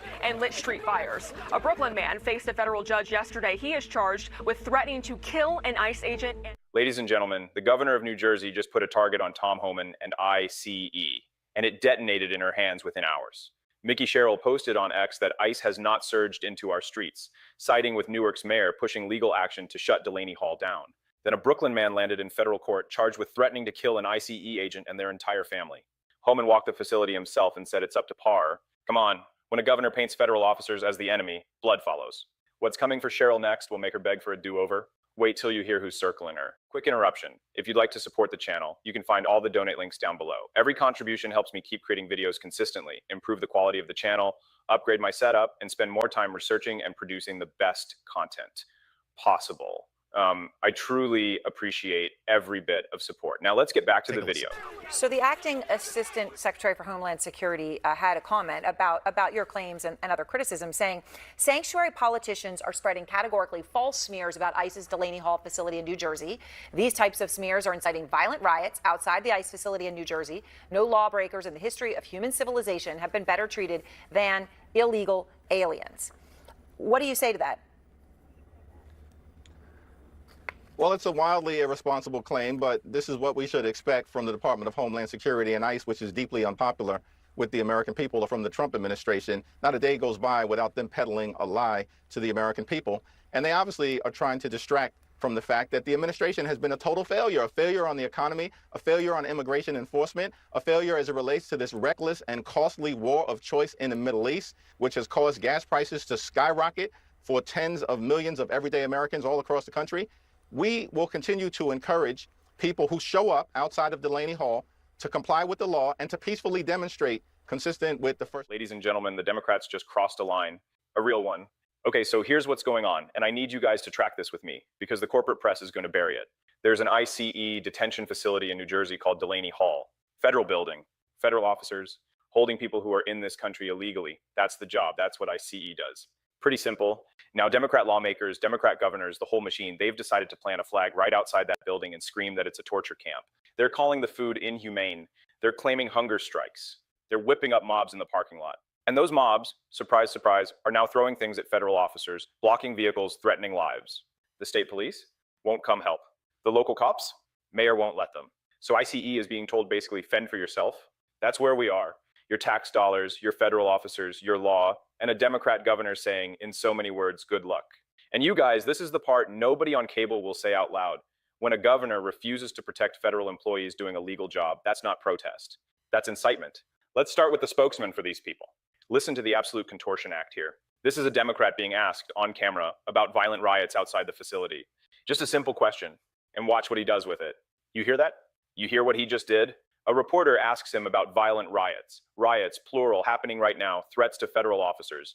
And his answer is, and I quote loosely here, wildly irresponsible claim from the administration. Not the rioters, the administration. Then he pivots to gas prices, to the Middle East, to anything except the actual question. And then, and this is my favorite part, he says we'll continue to encourage people to peacefully demonstrate, continue to encourage. Brother, they're throwing rocks. They're threatening lives. You're not encouraging anything peaceful. You're providing cover. That's the whole game. Democrats light the match, then act shocked the building's on fire. And you know what I've noticed? They always do the same dance? Always. Manufacture an outrage, send the mob, then when it gets ugly, they shrug and talk about inflation. It's a script. They've been running it since 2020. Now I want to give credit where credit is due, because not every Democrat is on board with this nonsense. There's actually a guy here making the only reasonable point a Democrat could possibly make in this situation. And honestly, he's right. He sounds like an adult, which is rare. I would urge Democrats, if indeed the governors around the country believe there's something inhumane, something illegal happening in these detention centers, the Democratic governors ought to all come together, fly to Washington, go to the White House, stand outside the White House, say, we would love a meeting with the president. Here's what we want. Can you give us access to these centers? We can go through and have the Rosannas and others walk through with cameras so we can see how people are being treated, what the conditions are, and remind people that President Obama, that place was open during the Obama administration. If there's something illegal going on here, we should get to the bottom of it. But for protesters to be outside engaging in this kind of violence, imparting these kind of threats to federal officials. I said it when people went to school board officials during COVID, when they were outside the parking lot, that was wrong. Democrats, we have to say this is wrong. And if we believe something illegal is happening, then ask the president, put a letter in his desk. We want to go into this place so we can go out and tell our people everything is fine in there, and we've got to let the system work its way through. Otherwise, we're going to continue to see this kind of violence and this kind of almost anarchy in our cities across the country. Did you guys catch that? He said, a Democrat said, if you really think something illegal is happening in there, write a letter, request a meeting, walk through the facility with cameras, do it the normal way. And then he reminded everybody, and this part is critical, that this facility was open during the Obama administration. Obama, the same Democrats screaming about cages built the cages. He even drew the line to the school board parents. the COVID-era moms who got labeled domestic terrorists by their own Justice Department for showing up to argue about masks. And he said, look, if that was wrong, this is wrong. That's a man with a spine. Will any other Democrat join him? We'll see. I'm not going to lie. I don't expect it. But credit where it's due. Now, here's where Tom Homan walks in. And this is where the whole Democrat narrative starts to fall apart in real time. Homan, the border czar, the guy who's actually doing the job, he gets asked about the governor of New Jersey, about the situation on the ground, about why CBP officers had to be pulled out of the airport. And his answer is just devastating in how simple it is. I haven't talked to the governor. I'll tell you that they have activated state and local. That was my demand before we had to pull out our CBP officers out of the airport, which we didn't want to do, by the way. But the governor wasn't allowing state police and the mayor wasn't allowing local police to come in and help with these violent protesters. They were saying they're peaceful protesters. They're not. And they found out the first night they were there. They were saying they didn't have the resources to respond. And so what we said is, listen, if you can't respond and help us just to control your streets, not our buildings. We can control access to our building, but we got to be able to get our employees in and out without danger to them and without our vehicles being assaulted when they're on your streets. If you can't do that, then we're going to have to pull our resources because you said you don't have yours. Stream of consciousness with me for a second because the logic here is so clean it almost hurts. The governor, a Democrat. The mayor, Democrat. They refused to send state police and local police to control violent crowds on their own streets, not inside the federal building. ICE controls that. On the streets, they're streets. The streets they were elected to police. And when the federal government said, hey, we need help, we need our employees to get to work without getting their vehicles assaulted, the answer was basically not our problem. So Homan pulled CBP out of the airport. Now think about what that means to you, to a normal working family. That's your border officers, your airport security, pulled because a Democrat governor wouldn't do her job. That's massive. And it's exactly the kind of thing they'll blame Trump for 2 weeks from now when something goes wrong at Newark. Watch. Okay, let me take a tangent for a second because I think this is important. People hear ICE detention facility and they picture, I don't know, some movie villain dungeon. Bread and water, chains, whatever Hollywood put in their brain. So let's actually walk through what one of these places costs and what's in it. You've got the building, you've got food service, 3 meals a day, cafeteria, commissary. You've got medical staff on site, you've got indoor recreation, outdoor recreation, legal access, translators. Per detainee per day, depending on the facility, you're looking at somewhere around $150, $200. That adds up. That's your money. Now, the Democrats want to tell you that despite all of that, despite the system the taxpayer is paying for, these people are starving. Hunger strikes, inhumane. So what's Homan do? He doesn't send a press release. He doesn't tweet. He shows up unannounced, walks into the cafeteria, grabs a tray, and eats the exact same meal. We've got to remember what started all this. You got Democratic lawmakers on Memorial Day making false allegations about the facility, about the food, the medical care, hunger strikes. I went into that facility. I went to the medical. I went to outdoor recreation, indoor recreation. I even made a surprise visit this weekend and walked into the cafeteria and ate the same meal that the detainees around me were eating. And I made sure my tray equaled their tray. I had spaghetti and meat sauce. I had beans. I had green beans. I had bread and rolls. I had drinks. I had dessert. The food was good. It's all a false premise. There was never a hunger strike. The congressman said, oh, people are on hunger strike. No, they weren't. They may not be eating in the cafeteria, but what I found out, they're ordering food from the commissary and eating in their cells. So there wasn't any abuse. It's not inhumane conditions. I went to the entire facility. I ate the same meal they ate. That facility is well run, and the governor keeps saying she's going to keep raising hell if that facility shuts down. Well, I got news for the governor. That facility isn't going anywhere. Spaghetti and meat sauce, beans, green beans, bread and rolls, drinks, dessert. Ladies and gentlemen, that's a better lunch than I had on Tuesday. I'm not even kidding. And here's the kicker, the part that Democrats lied about. There was no hunger strike. There never was. Homan figured out the detainees who weren't eating in the cafeteria were ordering from the commissary and eating in their cells. They were choosing room service, basically. That's the hunger strike. That's the humanitarian crisis the Democrat lawmakers were sobbing about on national television. The whole thing fabricated. From the food to the medical care to the strikes, all of it. False premise, as Homan said. And the governor, this New Jersey governor, keeps threatening to shut the facility down. Homan's response? Not going anywhere. Good. That's the energy. That's how you respond to incitement. You don't apologize, you don't negotiate, you eat the spaghetti and you stay put. Now, to be fair, and I want to be fair here, the Democrats do have a case they're trying to make. So let's let them make it. Here is one of them on camera, laying out what she says she saw at Delaney Hall. And I want you to listen to it, and then I want to think out loud with you about it, because some of it deserves a real answer. Listen, Donald Trump promised that immigration enforcement in this country was going to target violent felons and the worst of the worst. That's not what has happened. Taxpayer dollars are being used to brutalize or kill American citizens which is what we horrifically saw happen in Minneapolis, or to violently target law-abiding immigrant families. Not a single person who we spoke with at Delaney Hall yesterday was a violent felon, someone who had been convicted of a crime or presented a danger, as far as we can tell, to the community. In fact, we spent a good amount of time with an 18-year-old girl who was a month away from finishing her high school graduation and has been detained now in Delaney Hall 4 months, who also appears to be here on a U visa, which is available for juveniles, and has been ripped away from her family, including her 2 children, siblings, who are here as American citizens. We also spent some time, talking to a whole lot of folks with serious medical conditions who clearly have not gotten basic medical care.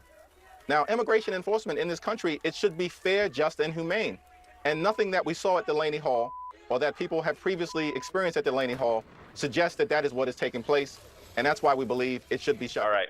So she brings up an 18-year-old girl, a month away from graduating high school, on a U visa, has been there 4 months, and medical conditions among other detainees. Look, stop. And I'm going to be honest with you guys, this is where I have to slow down. If that story is true exactly as she tells it, then yeah, that's a case worth examining. I'm not going to pretend otherwise. But here's what gets me. Notice how she frames it. Not a single person we spoke with was a violent felon. Okay, as far as you could tell, in a few hours, with cameras rolling, talking to whoever the facility lets you talk to. That's not an investigation, that's a photo op. And let's not forget, Homan already said the food's fine and the hunger strikes were a lie. So why would I believe the medical claims from the same people who lied about the spaghetti? I wouldn't.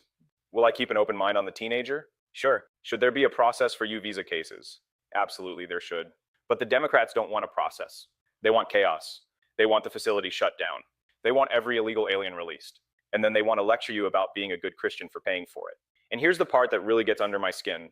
These are the same people, you guys, the same people, who lectured America for 4 years about tolerance and humanity and not separating families. While Joe Biden's administration lost track of hundreds of thousands of migrant children, lost them, trafficking, labor, you name it. They lectured us while they did it. They talk diversity, they practice contempt.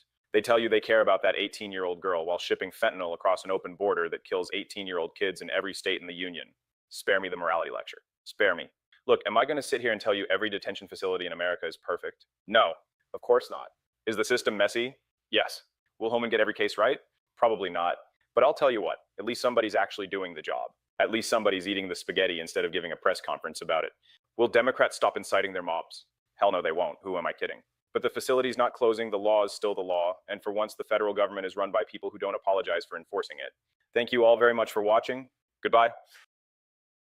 The most watched races across the country, LA residents are preparing to vote for their next mayor. With Election Day just hours away, polls show the 3 candidates separated by just a few percentage points. The National News says Jeff Harris joins us this weekend. Those candidates making one final push, trying to sway voters. Break down where the polling numbers stand tonight. So this race is going to be a fight to the finish, as incumbent Mayor Karen Bass holds a slight lead over the field. But the candidate picking up the most steam here, political outsider Spencer Pratt, whose more common sense approach isn't just raising millions of dollars, but could also end up swaying the city to vote out a Democratic leader. From channeling his inner Fresh Prince, I had to take a minute to run for mayor. I'll tell you how I became the prince of a town called Bel Air. to the more direct campaign ads attacking his opponents head on. Currently, Mayor Bass and Nithya Raman are increasing the rampant drug use by using your tax dollars to hand out fentanyl needles, tourniquets, and crack pipes to addicts throughout the city. Registered Republican, former reality TV star Spencer Pratt is taking on the Democratic establishment in a very blue city and state, getting the attention of celebrities for his more common sense approach. You're onto something. This is why everyone's asking me about you. People are having the same feeling. You know, you are not a guy who overthinks this. And he's gaining traction. An LA Times Berkeley poll showing incumbent Mayor Karen Bass with a slight lead over Pratt and Progressive City Council member Nithya Raman as he tries to oust a Democrat from the mayor's office for the first time in decades. I never planned to be the mayor of LA. I only ran to have a bigger platform to expose all the negligence is the reason why I even ran, because this person in charge burned my house down. Now, as the momentum begins to shift, Bass also ramping up her campaign efforts, serving tacos in an LA neighborhood over the weekend. The mayor saying she thinks people are being drawn to Pratt in part because voters are upset. They're upset over everything. They were obviously disappointed in Democrats in 2024, the cost of living, the fact that we're in a war that has raised gas prices, extremely high. Bass also calling out the use of AI videos others have made, many of which have gone viral, seemingly in support of Pratt. The videos recasting him as a pop culture superhero and his opponents as fantasy villains. I think it's a very dangerous trend. One, because it is absolutely 150% fiction. But what's worrying me now is that his social media is now taking on a violent turn. But in the days leading up to the election, Pratt taking a more simple approach, posting videos from around Los Angeles while also talking with voters on the ground. Now, you coming here all the way to Crenshaw from the Palisades, and we all got something in common? Let's do it. Now, when it comes to fundraising, Pratt is far outpacing the field, having recently raised $2.7 million in just 1 month. Now, if no one gets a majority of the vote on Tuesday, meaning at least 50%, the top 2 finishers will move to a runoff election coming up in November. Reporting for the National News Desk, I'm Jeff Harris. Today, Los Angeles voters are headed to the polls in a mayoral race that could help shape the future of the nation's second largest city. Morgan Stevens with the Fact Check team joining us now to discuss the candidates. So all eyes, as you know, have been on the incumbent, the council member, and of course the newcomer. Yeah, exactly. It's kind of crazy. And there's 14 total candidates. That's a lot. But 3 of those candidates have emerged as the most visible. We have incumbent Mayor Karen Bass, who's seeking a second term, running on her record of reducing homelessness, expanding housing, and preparing LA for the 2028 Olympics. But she's also faced a lot of criticism over the city's response to the Palisades fire, crime, and the high cost of living. Then there's City Council member Nithya Raman, a progressive Democrat who's campaigning on housing affordability and homelessness. She argues the city needs to do more to build housing and to address wealth inequality. And we have the wild card in this race, Spencer Pratt. Yes, the reality TV star and Orange County native. He's running as a conservative outsider, focusing on homelessness, crime, and city leadership. Following the wildfires, those top 2 candidates will advance to a runoff in November, unless, of course, one captures the majority of the vote today. Right, Pratt with a different tactic to his entire campaign that, based on those numbers, appear to be resonating with quite a lot of people. Dr. Oz today, he was speaking about alleged hospice fraud in California, such a widespread problem. He says, surely that is top of mind for voters as they head to the polls? Oh, yeah, absolutely. And there's things like, of course, we have homelessness, which is a huge issue. We have housing costs, public safety, and crime, and overall just quality of life in the city. These issues have dominated the campaign. Los Angeles still has tens of thousands of people experiencing homelessness. I mean, rents there, they remain high, and many residents say they're concerned about whether the city is headed in the right direction. All right, Morgan, thank you. In a few minutes, Morgan will be back to discuss the big issues driving this election. The city of nearly 4 million people is wrestling with many of the same challenges facing communities nationwide, from homelessness and housing costs to immigration and public safety. We have Morgan Stevens with the Fact Check team here to zoom in on the mayoral race in California that has a lot of eyes, and the issue of homelessness appears to be really driving this election. Oh, yes. Homelessness is getting the most attention, hands down. Although homelessness overall has decreased in the past 2 years there, the latest count found just shy of 44,000 unhoused people in the city, with nearly 27,000 of them living unsheltered on the streets, in vehicles, or in encampments. Voters are also looking at the city of LA's finances. Los Angeles operates on a staggering budget of $14.9 billion, but officials have warned the city could finish more than $200 million over budget this fiscal year. And just given California's location and historically, immigration has been a core part of this debate, and it's no different here. Oh, yeah, it has. LA and California in general, they've long limited their cooperation with federal immigration enforcement. I mean, LA at its core is a city of immigrants and Hispanic residents. A recent survey found California voters, what you're seeing here, they disapprove of Trump's immigration policies by about a 2-to-1 margin. Majorities also said they have little trust in federal immigration agencies to fairly enforce the law, and most oppose policies of immigration agents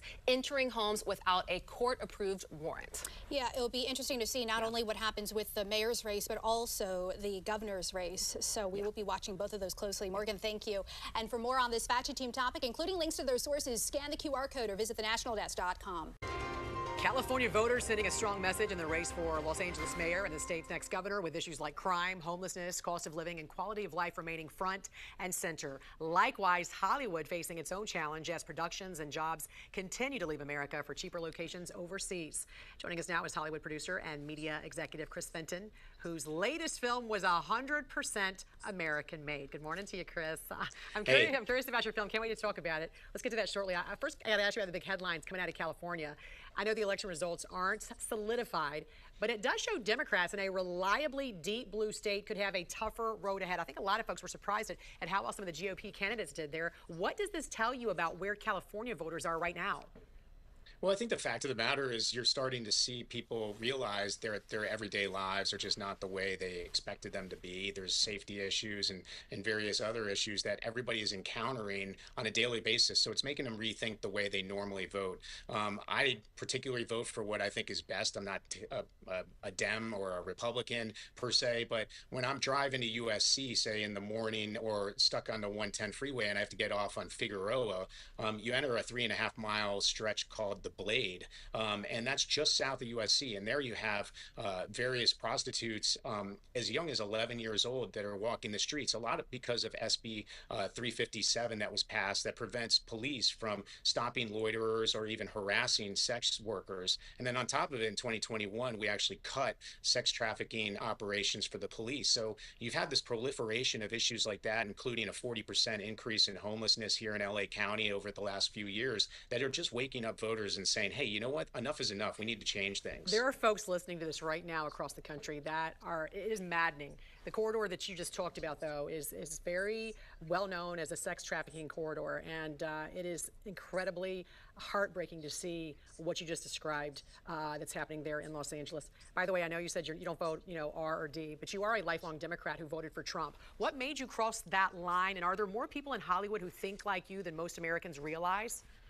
Yeah, I would definitely say that's the case. I mean, a friend of mine who lost a house in the Pacific Palisades said, hey, you're a hardcore Democrat until your house burns down because there's no water in the reservoir and they've made massive cuts in the fire department. I think that's the case that's occurred a lot along the west side of Los Angeles. You've seen a lot of people that have been staunch Democrats for a long time.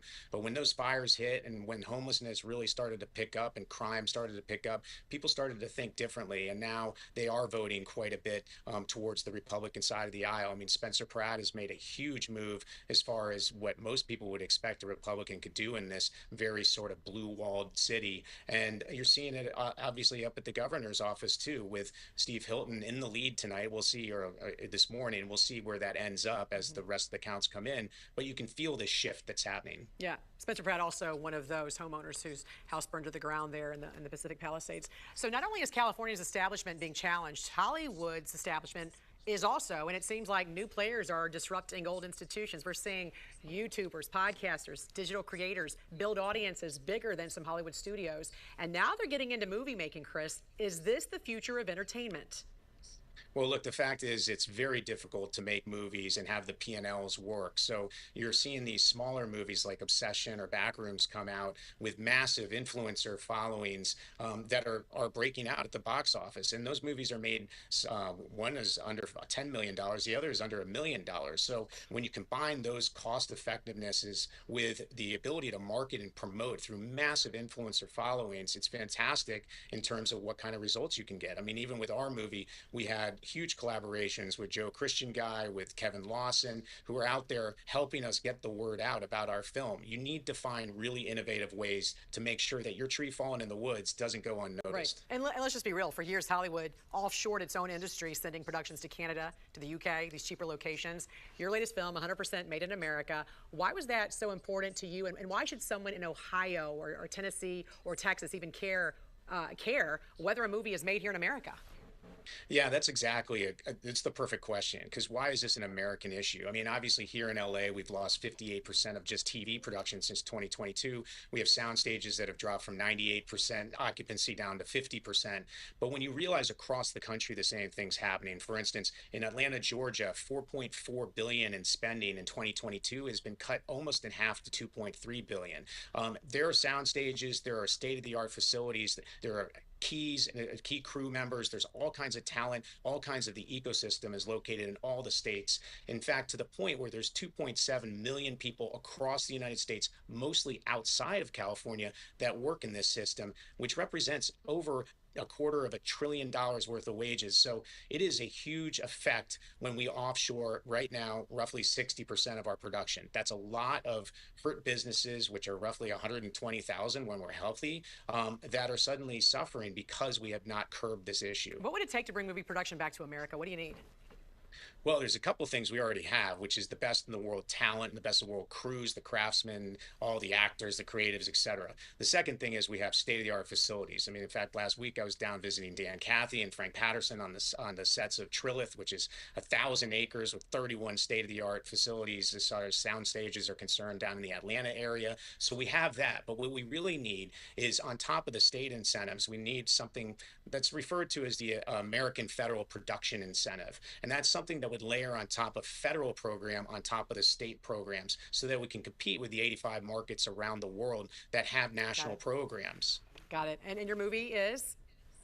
Bad Counselors. It comes to theaters July 22nd. Please get out there, support 100% American made the same way you would for a Harley Davidson or a pair of Levi's. All right. Hollywood producer and media executive Chris Vinton. Always a pleasure to talk to you, sir. Thank you. Thanks, Jan. There's been yet another arrest of an alleged trespasser at the home of singer Chris Brown. According to the LAPD, a 32-year-old woman was taken into custody at the singer's home in Tarzana. Happened around 6 p.m. yesterday after the woman allegedly climbed over a gate. They say the woman did not make entry into the home. Just last month, you may remember, 44-year-old Michael Williams was arrested after allegedly trespassing at the singer's home 3 times in just 24 hours. He's now facing charges of felony stalking and trespassing, as well as possession of methamphetamine. Time shopping for a house just became more difficult. Yeah, and there's multiple factors that can contribute to rising home prices. You've got first high prices, you've also got high interest rates, and then there's the question of supply and demand. And we've been seeing demand outpacing supply, also pushing prices higher. And that's at least a part of the equation that seems to be growing worse. Redfin, the real estate brokerage, says nearly 6% of homes for sale nationwide were delisted by sellers in April. That's a nearly 4% increase from the month before. Now, sellers frequently pull their homes from the market if they can't get their desired price, or if they face a significantly higher mortgage rate from moving elsewhere. As it turns out, Los Angeles was among the cities seeing the highest percentage of delistings. Almost 8% of LA homes for sale were pulled from the market in April. Help to identify the people involved in an assault in Southeast over the weekend. So come a little closer to your screen if you can. Police tell us this happened on Yards Place just after midnight on Sunday. That's not too far from DC Water's O Street pump station. DC police say one person was attacked with pepper spray, another was stabbed with something. 2 people were hurt. They are recovering. But again, if you can look closely at these pictures and identify who these people are, contact DC police. The Spencer Pratt campaign has been unconventional from the start, remains unconventional tonight. Sean, they have a victory party planned here at Don Antonio's restaurant on the west side of L.A. Normally, you would invite the media into what you think is going to be a victory party. Well, they just kicked all the media out. They want this to be, apparently, as they call it, a private event. So it's been unconventional from the very beginning. It is continuing that way. But Spencer Pratt has caught fire here, if you'll excuse the expression, because he has focused on issues such as those devastating wildfires that tore apart the Pacific Palisades and Altadena back in January 2025. He's also focused on the homelessness crisis here in LA and has promised he will fix that. His critics would say he's been long on promises and very light on the detail of how he would fix those problems he talks about. But he says, and a lot of people agree with him, that Mayor Karen Bass has done very little to fix LA's problems over the 5 years that she has been in office. And then there is also, running to the left of Karen Bass, Councilwoman Nithya Raman. Those are the top 3 in this race. Ladies and gentlemen, Karen Bass is finished. The LA mayor is collapsing in real time while Spencer Pratt's numbers just smashed an all-time high. Kalshi clocking him at 84% to advance as of 11:40 p.m. His victory party is already locked in at Don Antonio's on the west side, and his team just booted every camera out the door. 5 years Bass had. The Palisades burned. Altadena burned. Homeless camps everywhere. And now a reality TV guy is about to humiliate the entire Democrat machine that torched this city. But what's coming next for Karen Bass after tonight? You are not ready for what hits her desk tomorrow. Quick interruption. If you'd like to support the channel, you can find all the donate links down below. Every contribution helps me keep creating videos consistently, improve the quality of the channel, upgrade my setup, and spend more time researching and producing the best content possible. I truly appreciate every bit of support. Now let's get back to the video. Do you see an uphill battle in the next 5 months? Absolutely not. I think the next 5 months I'm going to have time to build out this team to show everybody the level of Democratic supporters that I have behind me, the heavy hitters that are in this room, that are all behind me. And I think this idea that I don't represent Democrats and Republicans and independents, anyone that's just a Los Angeles citizen that wants basic quality of life, I'll be able to show that in 5 months. Right now, the media likes to say, oh, he's this. I'm not that. I'm the Angelino who said enough is enough, and I had to step up. I didn't know I'd be here tonight, but this is obviously God's plan, and I'm going to go all the way, and I'm going to show everybody that I'm their mayor. Ladies and gentlemen, Karen Bass is in trouble. Real trouble. Okay, so here's what just happened in Los Angeles. And I need you guys to follow along because the corporate media is going to try to spin this 6 ways from Sunday. Karen Bass, the sitting mayor of LA, the woman who flew to Ghana while her city was literally burning to the ground in the Palisades fires, she just barely advanced to the November runoff. And you know who's right behind her? Spencer Pratt. Yeah, Spencer Pratt from The Hills, the reality TV guy. He's surging into second place in a major American city's mayoral race. And before you laugh and click off, hear me out, because this isn't actually a story about Spencer Pratt. This is a story about a city that has been so badly run, so completely failed by its Democrat leadership, that the voters are willing to elect a reality TV star just to fire the incumbent. That's how bad it's gotten. Your tax dollars, your safety, your home values, gone. And the people who live there have had enough. Now, Spencer Pratt himself sat down on election night and said something that honestly surprised me. He didn't sound like a joke candidate. He sounded like a guy who believes he's actually doing this. Take a look. Okay, so a couple things jumped out at me there. First, and I'm not going to pretend I had Spencer Pratt on my political bingo card for 2026, but the guy is not playing around. He's talking about Democratic heavy hitters in the room with him. He's talking about building a team over 5 months. He's talking like a guy who thinks he can win. And here's what gets me, you guys. The media is going to dismiss him because he doesn't fit their narrative. He's not a polished career politician. He's not a Harvard-trained policy wonk who's going to give you a 47-point plan on housing supply. He's an Angelino who watched his city burn and said enough. And honestly, that might be exactly what LA needs right now. Because everything the polished career politicians have done has failed. Like spectacularly failed, tents on every street corner, cars getting broken into in broad daylight, a mayor who couldn't even be bothered to come home when the city was on fire. Now here's the part that really got me. Because the corporate media, CNN specifically, they went out hunting for a vox pop, you know, one of those man on the street interviews where they find some random voter to confirm their narrative. And what they got instead was a masterclass in unintentional honesty. They found a Democrat, a former homeless guy, 10 years sober, and he told CNN on camera who he was voting for. As a Democrat, are voting for Spencer Pratt. Yes, sir. Why is that? I do like his approach for the homelessness. As a person who used to be homeless myself, I was rendered the services that he's talking about. I was able to change my life, 10 years sober with no alcohol and stuff like that. So his approach is really good. I do think it's fair for him to go off with the runoff with Karen Bass. This way both of them can go ahead and prove to me why they deserve my vote.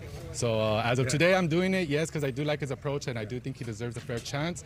But come November, it could be different. Okay, it's been really interesting how many people are animated one way or another. Something that's driven me crazy about this race. When you look at the numbers, already right now, a majority of Los Angelinos are saying they want to fire Karen Bass.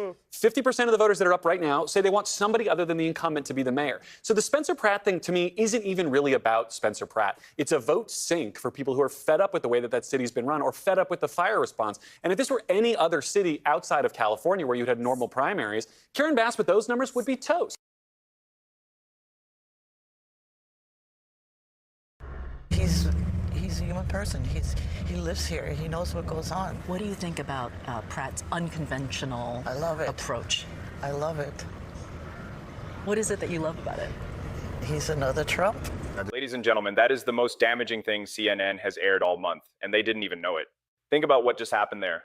A Democrat, and not a Republican, not a MAGA hat guy, not a Fox News viewer, a registered Democrat who personally experienced homelessness, who got himself sober, who turned his life around, is saying Spencer Pratt's approach to homelessness makes more sense than Karen Bass's.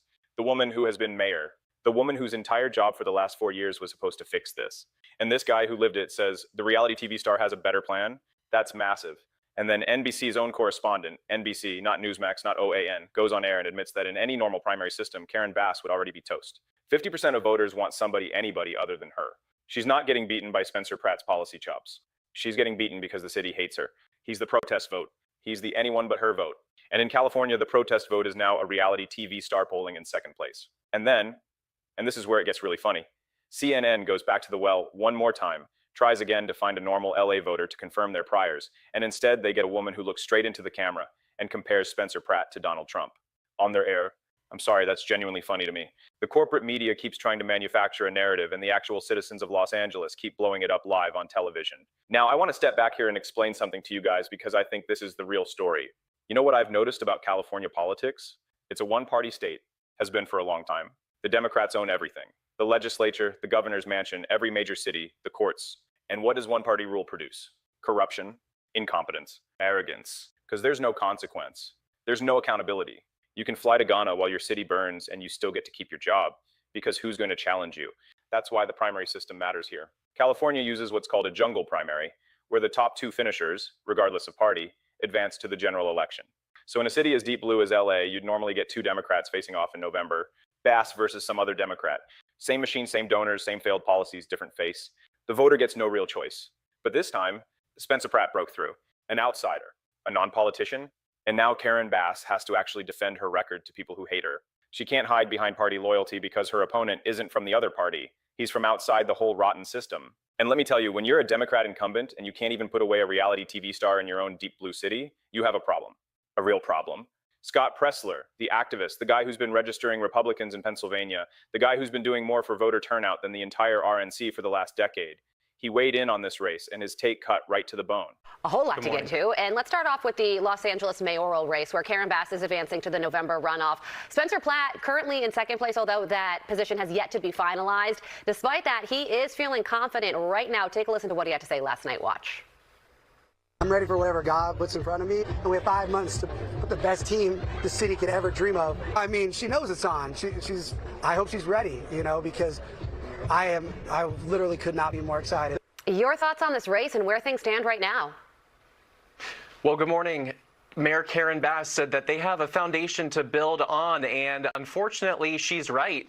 Because while she was posing for pictures in Ghana, it was her home city of Los Angeles that was burning to the ground because of her feckless and weak leadership.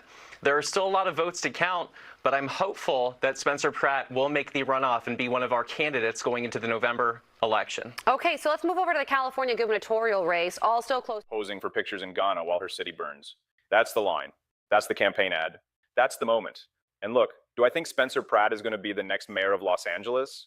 I'm not going to lie. I don't know. Probably not. The Democrat machine in California is enormous, and they will throw everything at him over the next 5 months. They'll dig up every embarrassing reality TV moment. They'll call him a clown, a grifter, a Trump clone. They'll spend $10 million to make him look like a joke. And it might work. The black-pilled part of me says it'll work. But here's the thing. Even if Pratt loses in November, the damage is already done. Because Karen Bass now has to spend 5 months defending the indefensible, defending the fires, defending the homeless camps, defending the Ghana trip, defending the response time, defending the budget. And every day she spends defending is a day she's losing. Every news cycle that goes by reminds Angelenos exactly why they're so angry. Will it actually flip the city? Probably not. Should it? Absolutely. And one more thing, you guys. The Democrats love to lecture this country about who represents the working class, who represents the homeless, who represents the marginalized. And then a formerly homeless Democrat looks into a CNN camera and tells them the reality TV Republican coded outsider has a better plan. They lecture, they talk diversity, they practice contempt. They've had Karen Bass in charge of LA, and what did the homeless population get? More tents, more overdoses, more misery. Spencer Pratt shows up with an actual approach, and a Democrat who lived it says, yeah, that one. That's the one that works. That tells you everything. The people they claim to fight for don't believe them anymore. The people who lived through it don't believe them. The numbers don't believe them. Even their own correspondents on NBC don't believe them. Ladies and gentlemen, LA might actually be waking up. 5 months is a long time, and the machine will fight dirty. Do I expect Karen Bass to lose? We'll see. But God, what a thing it would be for this country if America's most broken city said enough is enough and fired the people who broke it. Thank you all very much for watching. Goodbye. Well, the US Secretary of State Marco Rubio is working to reassure lawmakers that the president's strategy to combat the Iran war is on track.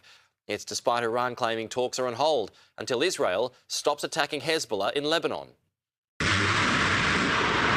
Iran overnight Tuesday firing missiles and drones at U.S. targets in Kuwait and Bahrain. U.S. Central Command says none of those strikes were successful at hitting intended targets, but Kuwait's airport taking a hit. The destruction has been quite significant.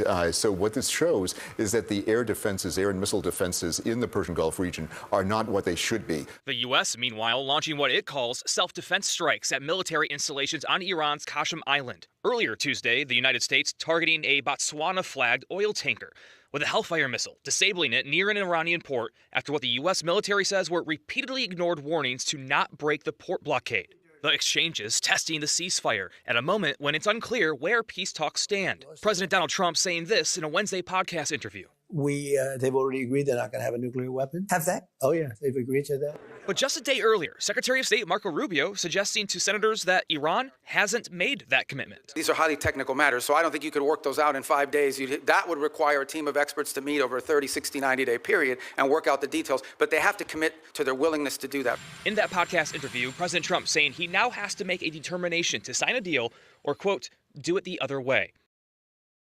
Iran is launching attacks at the worst possible time.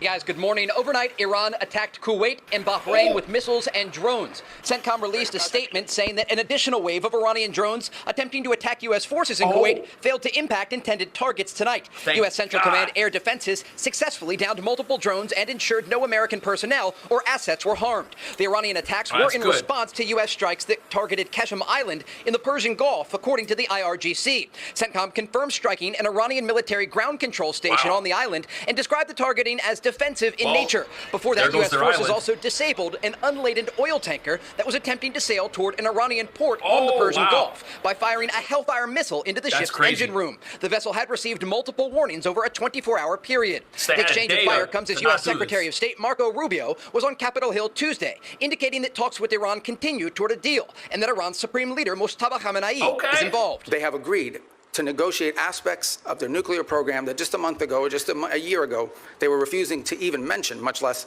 enter into discussions about. That is not a guarantee that ultimately it will lead to a deal. I think there are indications out there that he is increasingly engaging at some level, although all of his communications have been in writing and through intermediaries. So we don't actually know if the Ayatollah is involved, but it doesn't matter because listen to what the president just said and ask yourself, would he be saying this if Iran was winning? I think we're going to be in very good shape. We're in good shape right now.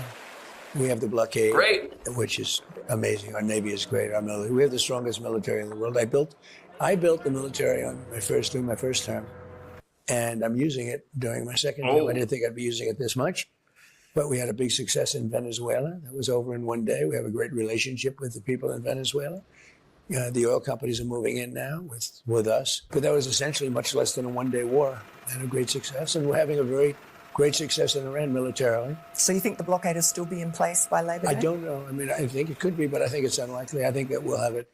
I think this will resolve itself fairly quickly. If the blockade is still in place by Labor Day, there will be absolutely nothing happening in Iran because the place will be absolutely devastated economically and militarily. Watch this. And look, the Iranians are under significant economic pressure right now due to the successful U.S. naval blockade of Iranian ports. They're losing hundreds of millions of dollars every week because they're not able to export goods, and they've had to reduce the amount of crude oil extraction that normally props up their economy and their military. So that blockade could continue for weeks, if not months. But when we look at the options for President Trump, he's been very clear. The Iranians are not going to get any sort of sanctions relief or oil sanctions waivers unless they adhere to the terms of his deal. And that doesn't just mean opening the Strait of Hormuz. It ultimately means entering into those critical negotiations on the country's nuclear program, ensuring that the country will never have a nuclear weapon or a pathway to get one, and then ultimately exporting that highly enriched uranium or destroying it within their own country with oversight from the International Atomic Energy Agency. And so there are a lot of points here that the administration has. They have a lot of leverage, but regional intelligence officials tell Fox News today they believe the Iranians feel they are emboldened as a result of the events in Lebanon and their support of Hezbollah, along with these attacks on the Persian Gulf that we saw overnight targeting U.S. forces and they think they got away with it. But the question is, why is this happening? Why do we have people saying there's a deal on one side over here, we're negotiating, we're getting somewhere, and then over here, oh, we're emboldened, we're going to fight forever, we're never going to start. Like, why do we have these two things happening at once? How is that possible if there's progress being made? With Iran, Rubio telling lawmakers today reopening the Strait of Hormuz is a prerequisite.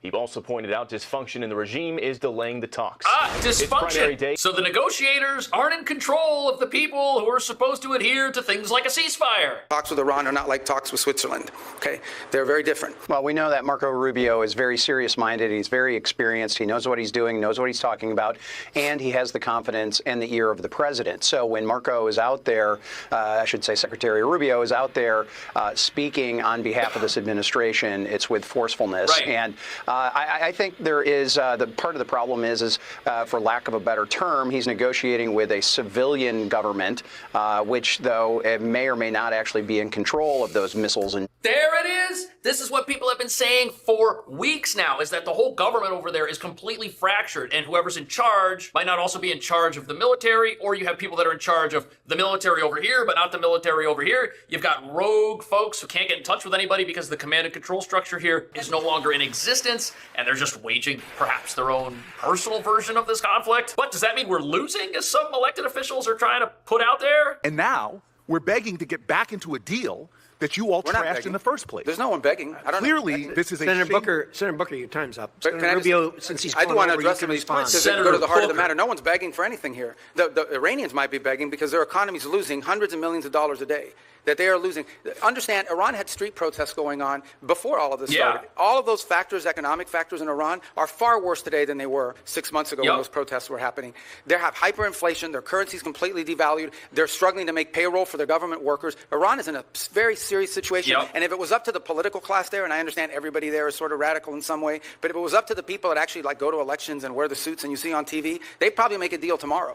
The issue they're facing is that the supreme leader and the IRGC Corps are a little bit more immune from those pressures until they can be convinced otherwise. Because they're the regime. And I think that's the direction that they're moving in, because the reality, I don't know where you're getting this perception that Iran is stronger. Iran has no navy left. They've lost a substantial percentage of their defense industrial base. That Iran has lost a substantial percentage of their missile launchers. And their economy is far worse today, and I mean far worse today, than it was 6 to 9 months ago. And they are looking at hundreds of billions of dollars of reconstruction costs just to get to where they were 6 months ago. Right, that is 100% correct. There is no arguing with that. But where does Senator Booker and people like him, where do they get these wild ideas that Iran is winning?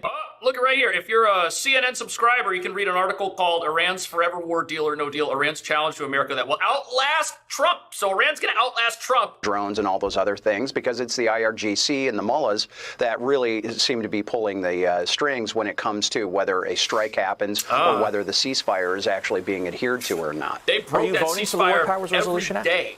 I do not plan to vote on this because, look, this is once again the Democrats playing political games with a very serious issue. He's right. They have no intention of actually coming to a solution or a way forward on this. They're just trying to play politics with they it. want to stop Trump. Message to those? They want to stop Trump. They want Iran to win. They want Iran to outlast Trump because it is their hope to outlast Trump politically. That's what this is all about. Why else would you support a despotic regime that has every value contrary to the values you say you support? Well, it's because that regime is at war with somebody else who you don't like, and they're saying, well, the enemy of my enemy is my friend, so we might as well support them if they want to stop Trump. Republicans are indicating in recent days that they might vote for this and allow it to pass.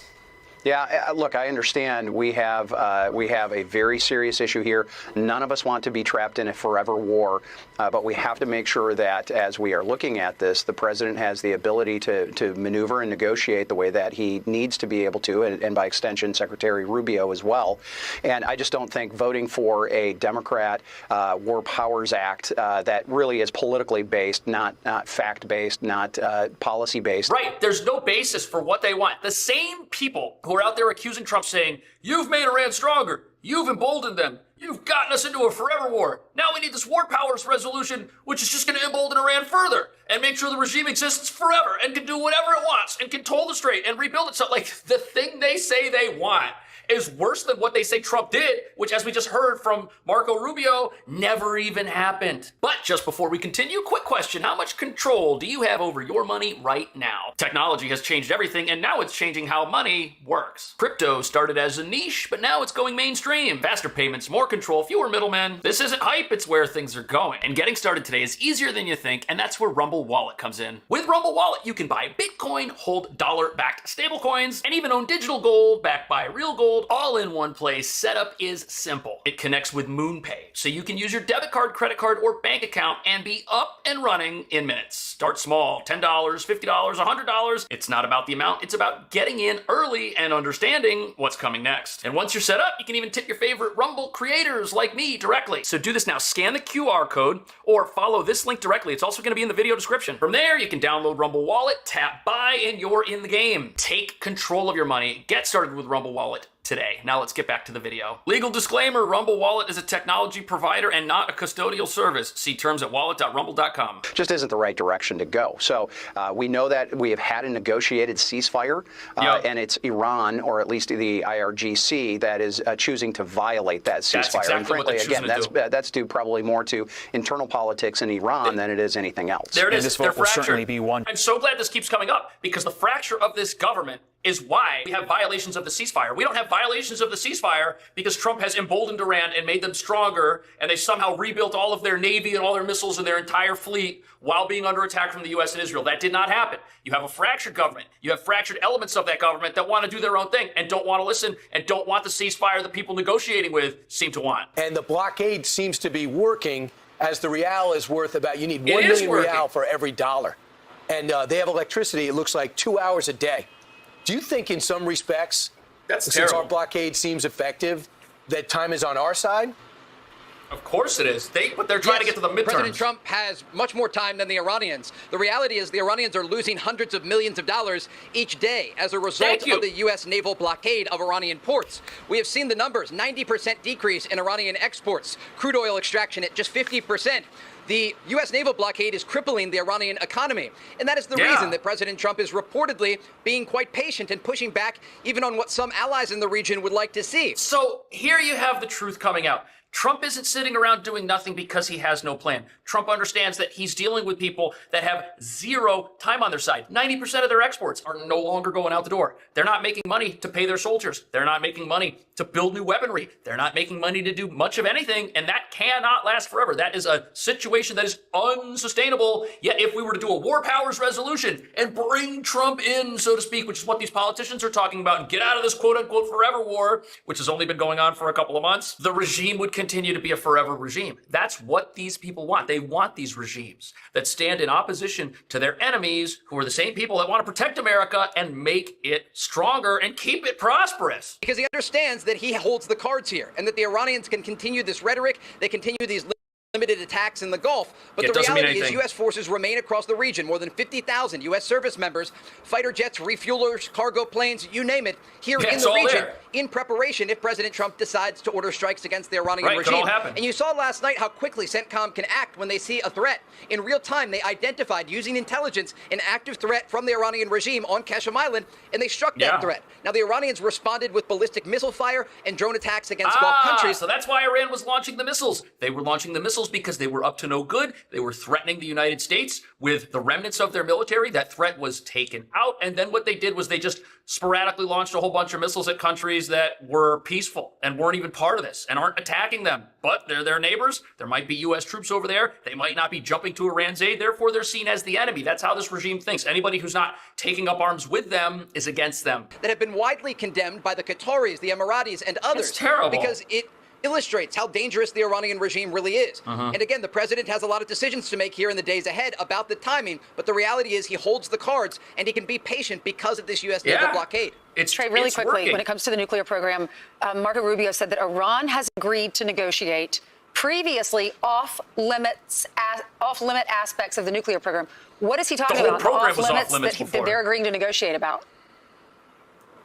It's a great question because we understand, according to reports, this memorandum of understanding was going to establish Iran never having a nuclear weapon, but the details would be later negotiated in the weeks ahead. And ultimately, if this memorandum of understanding is reached, those details are still going to have to be worked out. Now, reports indicate late last week in the Situation Room at the White House, President Trump called on his top negotiators to go back to the table and get more concessions from the Iranians to get details on how they can assure they'll never have a nuclear weapon. Right. That's the question that everybody wants the answer to. Iran says, okay, we agree. We're never going to have a nuclear weapon. We're going to stop. You can trust us. How do you verify that? How do you go about making sure that they're going to actually carry that out? How do you go about making sure that you're not going to open the floodgates of sanctions relief, because what they could do is they could lie about giving up these weapons. They could reopen the Strait of Hormuz temporarily, and then they could do something else, and then the world will find out the hard way that they weren't telling the truth. I mean, that's not the situation anyone wants to walk into. And the big question that we don't know, because we're on the outside looking in at this deal speculating.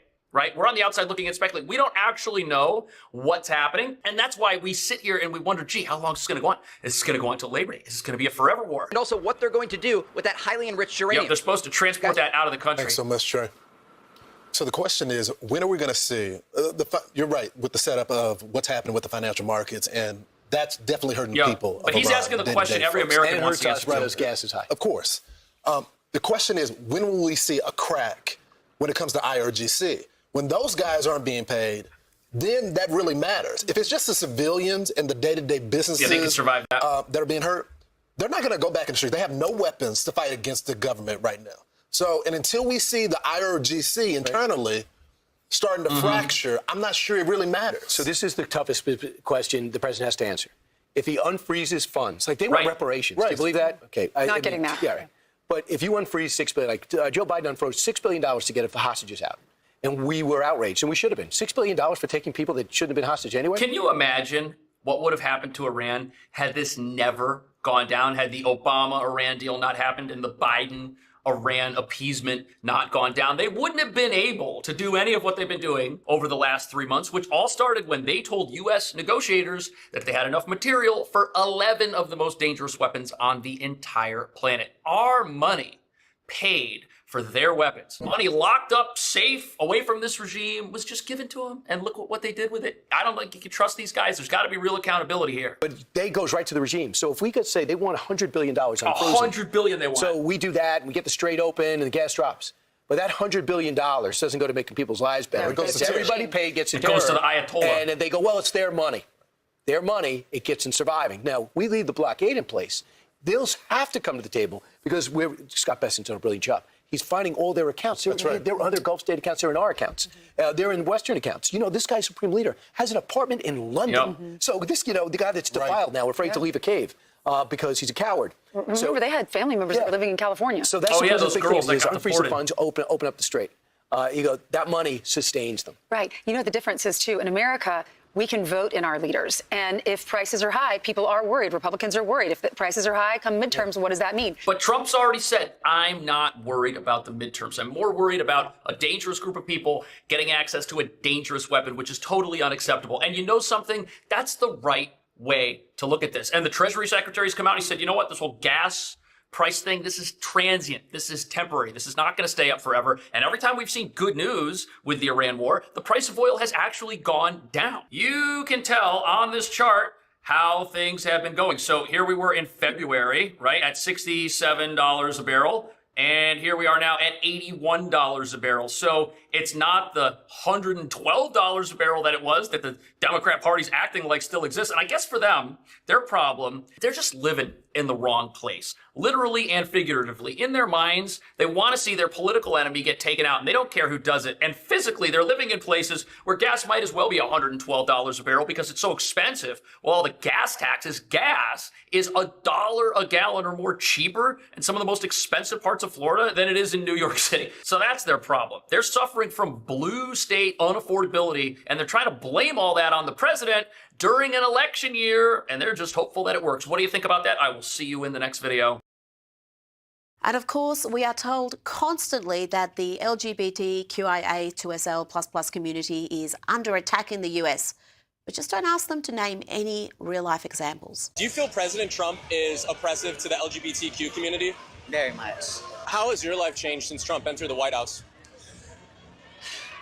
I haven't quite felt any changes quite myself. I don't know if maybe I may just be blind to it. Do you feel a child should have to wait till they're 18 to transition, or should they be able to start taking things such as hormone therapy and other procedures once they're in their teenage years?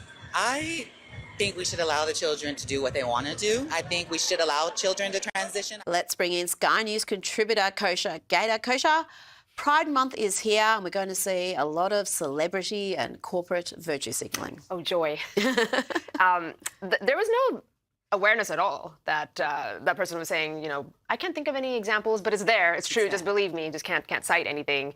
And it's kind of getting old. I do feel like we're past the peak of that, but there's still enough of it that you see these carnivals. But you see the hysteria. You see these people saying, they're going to be rounded up and put in camps. Others who genuinely believe there's been assault against their rights, though they can't name any instances. And this complete ignorance of the fact that Donald Trump was the first president who came to power believing in same-sex marriage and having a fairly permissive attitude in this area, though he obviously takes a dim view of children being transitioned. Yes, which is a whole different issue, and that person was trying to equate all of it. And we know that there generally is unity, even for the people that are quite liberal socially. The children, when they're minors and doing permanent things, surgical interventions, medical interventions, that is an 80-20 issue. It might even be a 90-10 issue. We know that. Yet these people continue. And Trump, you make a good point. He has always been socially liberal when it comes to this issue, when it comes to abortion and other things. And the flip side, Obama campaign, just to go back down memory lane a little bit, is being very open, and a lot of people believed that would be the case. And he was actually in the opposite direction when it came to same-sex marriage. He changed his mind in his second term, I think. Yes, rhetorically, but in terms of how he actually governed, he was more conservative on that particular issue than people believed. But, the mythology continues, and people have perceptions of these presidents that are not always tethered to reality. Now to New Jersey, and it's been revealed the anti-ICE writer who allegedly bit federal agents was previously accused of distributing child pornography. The New York Post reports the New Jersey U.S. Attorney's Office charged Brendan John Gayer, 26, with assaulting federal officers and causing bodily injury for allegedly kicking and biting ICE officers outside the Newark Detention Centre, leaving them with horrific wounds, Kosha. We've seen these violent protests normalised, even celebrated by segments of the media. And unfortunately, this is what you get. There always seems to be something when you dig deeper. They come off, and the media, of course, wants to whitewash them a certain way. And more often than not, not always, but more often than not, there are disturbed aspects to the backgrounds of a lot of these people. It's symptomatic of, I think, a sick society, and a society that has normalized and does celebrate these things. And if you just have half a century of unchecked immigration, those people are basically allowed to function as quasi-citizens. The red carpet is rolled out for them in more ways than one. And now you try to unscramble that egg, which is very difficult to do, and get them out. This is what you get. And you get riots, whether it's in Minneapolis, now in New Jersey. It is so difficult. It's quick to let them in and so difficult to get them out, both because of them as well as Americans, like this person who seem to be aiding and abetting them. There's an anticipation with the midterms coming up that we're going to see a rise of this sort of political violence. We saw the BLM riots in the lead up to the 2020 election, and there seems to be just more activity in this area before a big polling date. Why do the left, Antifa, whoever's behind these protests and the violence that you see across the country, why do they believe it helps them? Why do they think having this sort of unruly behaviour in major cities is going to actually boost the left vote? Such a good question. And it does feel like it's a faucet that they can turn on and off. Curiously, the protests always seem to come out at very convenient times politically. And very organised. Very organised. Very organised. So we all can read between the lines about, what might be happening there. I think it's two opposing forces where it makes them look bad. Of course, the average normal person who's going about their lives sees this kind of chaos and mayhem, and it doesn't paint them well. But the cynic in me, my personal view, is that they know it can lead to an incident or two that can generate headlines, like what happened in Minneapolis, where that person was shot and killed in that dust-up and worse that happened with ICE officers. And then over here, if something like that were to happen, it allows them to completely flip the narrative. And even though this is now an 80-20 issue, immigration, and especially illegal immigration, getting them out, mass deportations, never thought I'd see it, but 80% of the country now wants that. Yeah. When you see something like this happen, where in that crossfire,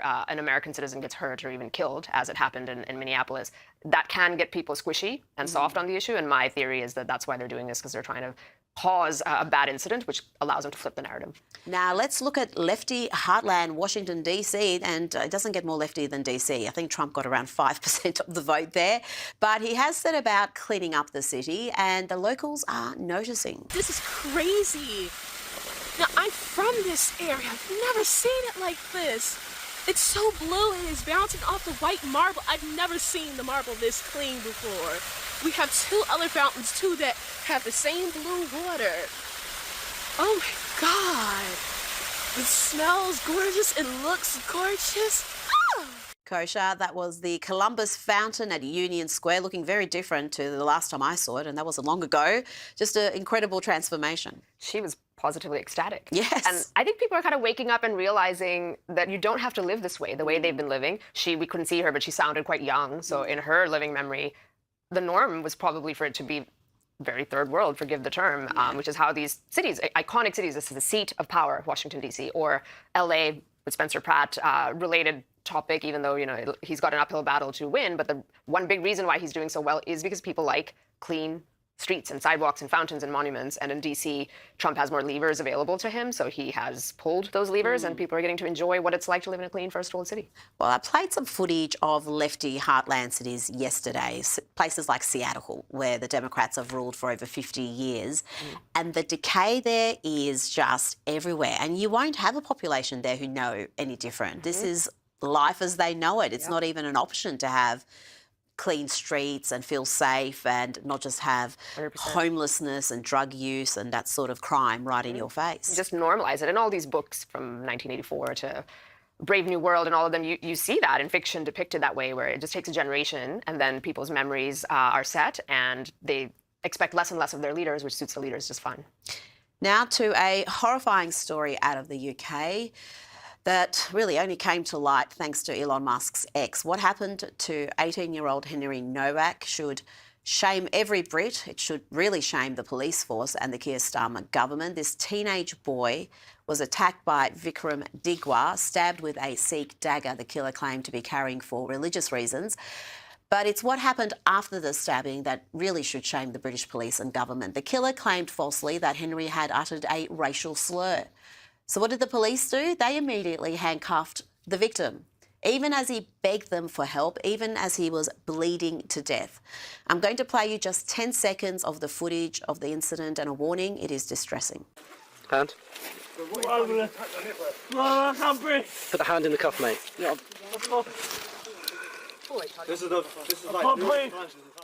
You can hear him there say, I can't breathe, I've been stabbed. And Kosha, the police were more concerned about an alleged racial slur than assisting a victim who was dying. That is the most horrific thing I've seen. And we are cynical news people. It takes a lot to shake you. And that was just so sad. He's 18 years old, as you say. And there's so many layers to what happened. So there's this rush to fit in the frame of the racial angle, which is obviously what the media is doing. And maybe that was even coloring what the officers were doing. We don't know why they were slow to act. Maybe it's even incompetence, where even if there are people that are known perpetrators, you administer first aid. That is the first thing that you do. One of the officers didn't seem to even believe that he'd been stabbed. He was disputing that, didn't even bother to check. And you look at the footage, and it was clear to me that this poor kid was in trouble, that he wasn't faking. He was struggling to breathe. He was in all sorts of trouble. And the indifference, the callousness, like you said, it's just shocking. It is so shocking. Just on that level, from a competence or what have you, the first thing you do is you administer aid, even if you think they're faking it. So that feels like a big fail. I know there's an investigation going on into how that happened. Body cam footage has not been released of the police officers. I think people are going to be chomping at the bit to see that. Like, what did they see? We know nothing about their identities or their background. So that needs to be something that happens fast and hard, the investigation into the officers. But then beyond that, of course, what the perpetrator did, he was so quick to play the racial card. And he's a product of society, the society that has enabled this, that you play that card and it's some sort of shield, some sort of defense against accountability or culpability. But it seems to cast a spell on the police force. You make that claim and they've got literally a stabbing victim in front of them and suddenly they're handcuffing him because, oh my God, what if he committed a hate crime and uttered a racial slur? I mean, come on. Now that the killer has been sentenced, a minimum term of 21 years, Henry's father has addressed the media. This is what he had to say outside of the court. With his final words, he told officers that he could not breathe. He told them he had been stabbed. In fact, Henry told officers that he could not breathe 9 times. He told them he had been stabbed 4 times. The response from one officer was, "I don't think you have, mate." The police have said they were misled by the murderer and that the scene when they arrived was complex. Unfortunately, it seems to us the truth is much simpler. The police were told by our son himself and by a member of the public who called 999 that they heard someone shout that they had been stabbed. But the police did not believe them. Henry was pulled across the gravel, his hands forced behind his back, and he was placed in handcuffs. Instead of being treated as a dying victim, police formally arrested Henry for assault and read him his rights. That was the last thing he heard. Oh, that's just horrific. That's the last thing he heard. And his father went on to say that the murderer was believed and treated with dignity, but Henry was not. I have no words. It makes her blood boil. You can see the female family members and even actually gentlemen in the back there couldn't hold back tears. I think that's all of us.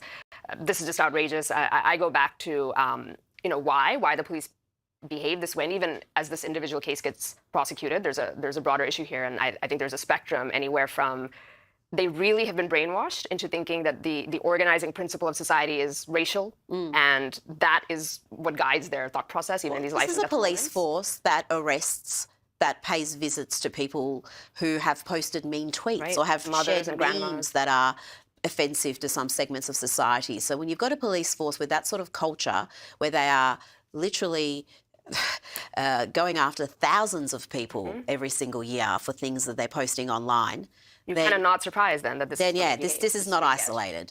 Now, UK Prime Minister Keir Starmer has been criticised for taking so long to release a statement. He's had plenty to say since then. But has he said anything of consequence, Kosha? Because let's not forget, Keir Starmer took a knee for George Floyd and for BLM. He hasn't taken a knee for Henry Novak, whose killing was a far greater scandal. Yes, and this is a minor point, but George Floyd and BLM were not even in his country. George Floyd certainly wasn't. So he's taking a knee for something that happened 2,000 miles away. Though they did riot in the UK and cause all sorts of damage, and he took a knee instead of condemning that violence. Another organised protest that somehow just popped up around the world, around BLM, yes. So he was very quick again to do that. It's cowardly. He's a coward. That's the only way to say it. You just jump on the bandwagon that's fashionable and safe, and then you take however many hours he took to do this in your own country. Your own 18-year-old citizen had to go through this. The fact that he took that long either means he has no political instincts. It probably means that it's cowardice. Maybe he had to focus group the words to do it. There's something like that. There's no But he's talking about knife violence. Of course, knife violence is a huge issue, needs to be dealt with. But what we're looking at with this case is far beyond that. We're talking about the conduct of the police. We're talking about the entire policing system, as opposed to just the fact that the UK has an issue with knife violence. Kosha Gator, thank you so much for your time. Thank you.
Acting AG Todd Blanche. President Trump promised the American people that this administration will restore law and order, back the blue, and make America safe again. We have already seen incredible success in Washington, D.C. and Memphis, Tennessee, and now the Department of Justice is excited to announce the next step in that commitment, the Model Cities Initiative. Through the one big, beautiful bill, the DOJ will be surging $300 million in grant funds to support cities who are serious about reducing violent crime, restoring public order, and modernizing their public safety infrastructure. This money will be awarded to 2 to 4 cities with a population of 100,000 or more who hope to make their cities safer and more secure. The strongest applications will not come from one office or one representative acting alone. They will come from jurisdictions that offer true partnership, where the mayor, the prosecutors, the sheriff, police leadership, and other key officials are aligned behind one public safety plan. We want to see a whole of government approach and commitment, one application, one strategy, and a clear explanation of how these dollars will be used to improve law and order. President Trump, this Department of Justice and this initiative is focused on results. Apply now at www.justice.gov/grants. Well, that should get some people unified, lined up. Submissions due September 1st. DOJ says cities are serious about law and order can get federal muscle now. You'll hear Trump himself make the case, touting crime drops and laying out how the money is supposed to put more cops on the street. From the very first day I took office, our administration has waged the most successful war on crime in American history. Last year, the murder rate saw the single largest decline ever recorded, falling to the lowest level in 125 years. We've reduced the fentanyl coming across our border by 60%, from Washington to Memphis to New Orleans to our southern border. We are restoring law and order to America. Now we're taking our next big step to defend public safety in America. At my direction, the Department of Justice is beginning what we're calling the Model Cities Initiative to slash violent crime in major metropolitan areas all across our country. In selected cities, the Department of Justice will provide $300 million in grants to hire police officers, modernize equipment, provide training, and improve law enforcement. This historic funding will go to confronting substance abuse, preventing youth crime, and combating repeat offenders. In short, we're committed to making historic investments in improving the quality of life of city residents nationwide. For the next 90 days, any city or local government representing a population of more than 100,000 people can apply to take part in this exciting new program. It's amazing. Tell your local representatives to apply now by going to www.justice.gov/grants. With your help, we will put more police on our streets, and we will put dangerous criminals behind bars where they belong, and we want to keep them there. Thank you very much, everybody. Have a good time. You're amazing people. Thank you, President Trump, for that message from the White House. It's simple, fund police, lock up criminals, stop coddling repeat offenders. And while that policy push rolls on, crews are rebuilding the nation's front yard. The reflecting pool getting its new finish. Workers have covered the reflecting pool from one end to the other with a new blue sealant and are now working on some of the edge trim. So there's some of the action underway. It's part of the broader makeover. Viewers are watching in real time. Up next, another piece of the Capitol comes back to life as the fountains in Lafayette Park start running again. How beautiful. Well, as I've walked through that park so many times, I've seen those fountains in just a state of disrepair, and it brings a tear to my eye just to see those beautiful fountains running. Truly, I've walked through that park so many times on the way to the White House, and I've seen just filth. And President Trump, cleaning it up. It's just beautiful. So from the reflecting pool to Lafayette Park, the message is clear. Clean it up, fix it, make it worthy again. Crews are hard at work here. Some more visuals from the UFC. The UFC set up at the White House grounds. It's going to be an amazing fight. And I will have people on the inside, and should be able to get some exclusive visuals for you, as I've explained to you that they're being real tight on press. They're even closing the briefing room for this event, which is actually unprecedented. We will not even be allowed on White House grounds. They're moving the entire press corps, except the White House pool, to the Ellipse, which is across the street. I talked to some White House folks, fellow correspondents there, and I said, what are you guys going to do? What's your plan? I'm like, I'm not going to go. I'm not going to go and sit there and be, herded up like cattle half a mile away. I mean, a lot of reporters I know aren't even going to be going to the Ellipse. So that was my immediate reaction. I knew it was going to be that. I didn't realize I was going to close the briefing room, but that's what it is. And then we have this. Meanwhile, another fight is breaking out in court where Trump's allies are raising serious questions about the judge in the Kennedy Center case. You hear about this? The judge who ordered Trump's name stripped from the Kennedy Center married his wife in a ceremony officiated by Merrick Garland. That wife, Amy Jeffries, represented Lisa Page during the FBI texting scandal, helped the January 6th committee, and now serves as Joe Biden's personal attorney. Her former law firm represented E. Jean Carroll against Trump.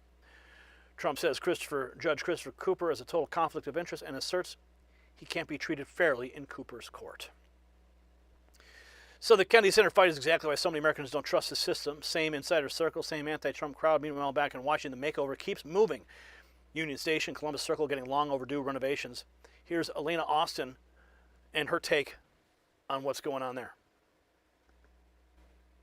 I am at Union Station here to report on the public's feedback to the fountain. It has not been running since 2007, and so now tourists and members of the public, locals as well, are admiring the beauty of this revamped project. Now, we know the Trump administration has been doing the Make DC Safe and Make DC Beautiful again. So I have overall heard very positive reviews to seeing this fountain back up and running. And there's also a 15-foot tall statue of Christopher Columbus, the Columbus Circle of Union Station. Now, the Trump administration, they had said through the Department of Interior, through the Department of Transportation, that they wanted to make sure the focal point that when you arrive in D.C. via train, you arrive by bus, that it looks more sightly. This area had been overtaken with homeless encampments, the tents, all types of odors that were not very pleasant.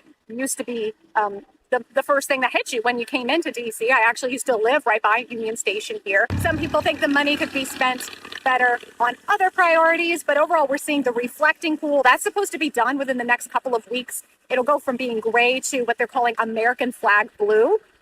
So it's going to be a more vivid, deeper color.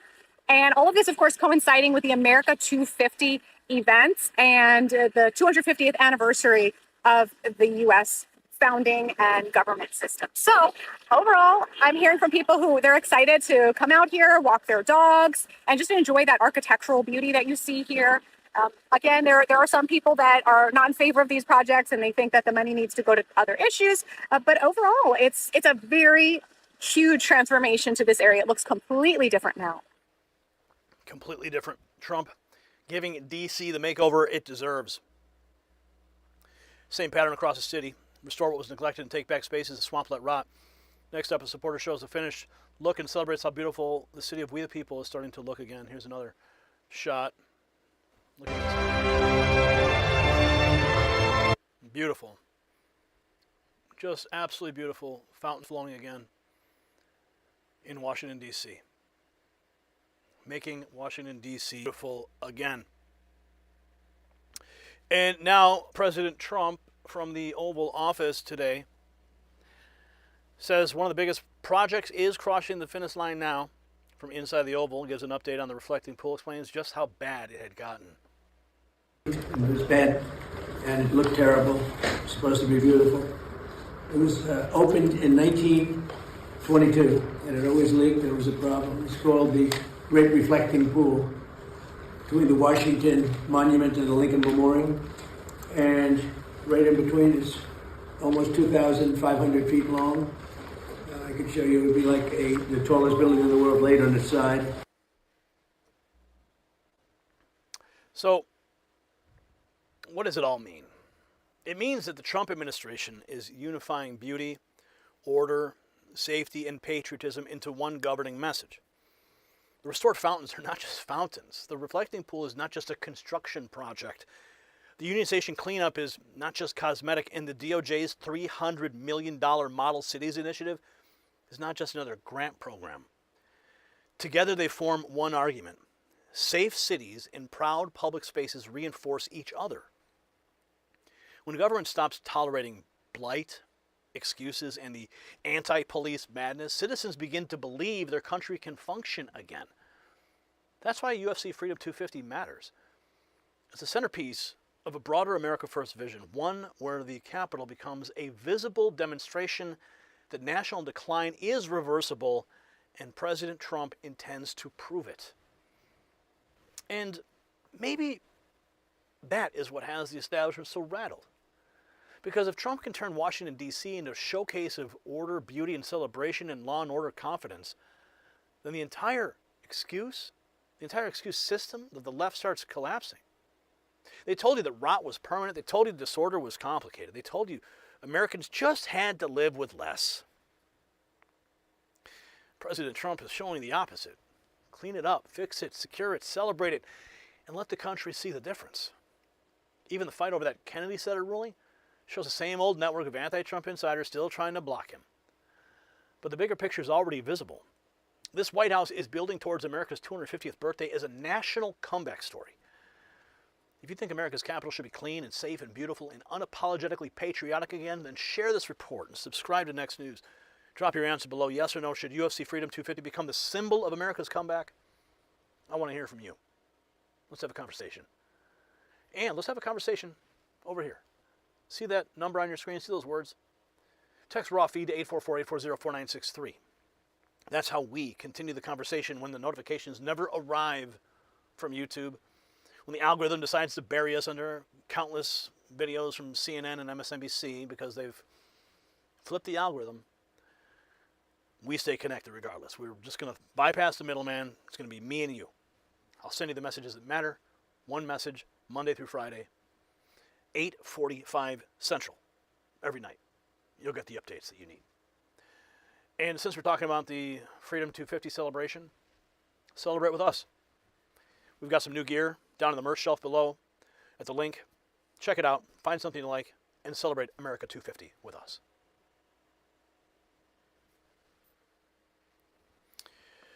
Okay, America 250. Gotta love it, man. You really, it's just so beautiful. But now we have to go into the sick underbelly of New York City. What's the FBI doing? What is the mayor of New York doing? What's NYPD saying about these strange appearances of individuals emerging from the sewer systems in the middle of the night? We've got some shocking video that just boggles the mind, and it's raising a lot of questions. People are very, very concerned. Tom and Bella, was that new? Another one? Thank you. So much winning. Right there, Tom and Bella. We got quite a few super chats this evening. We thank you guys for that, sincerely. Okay, Brian, let's knock this one out, shall we?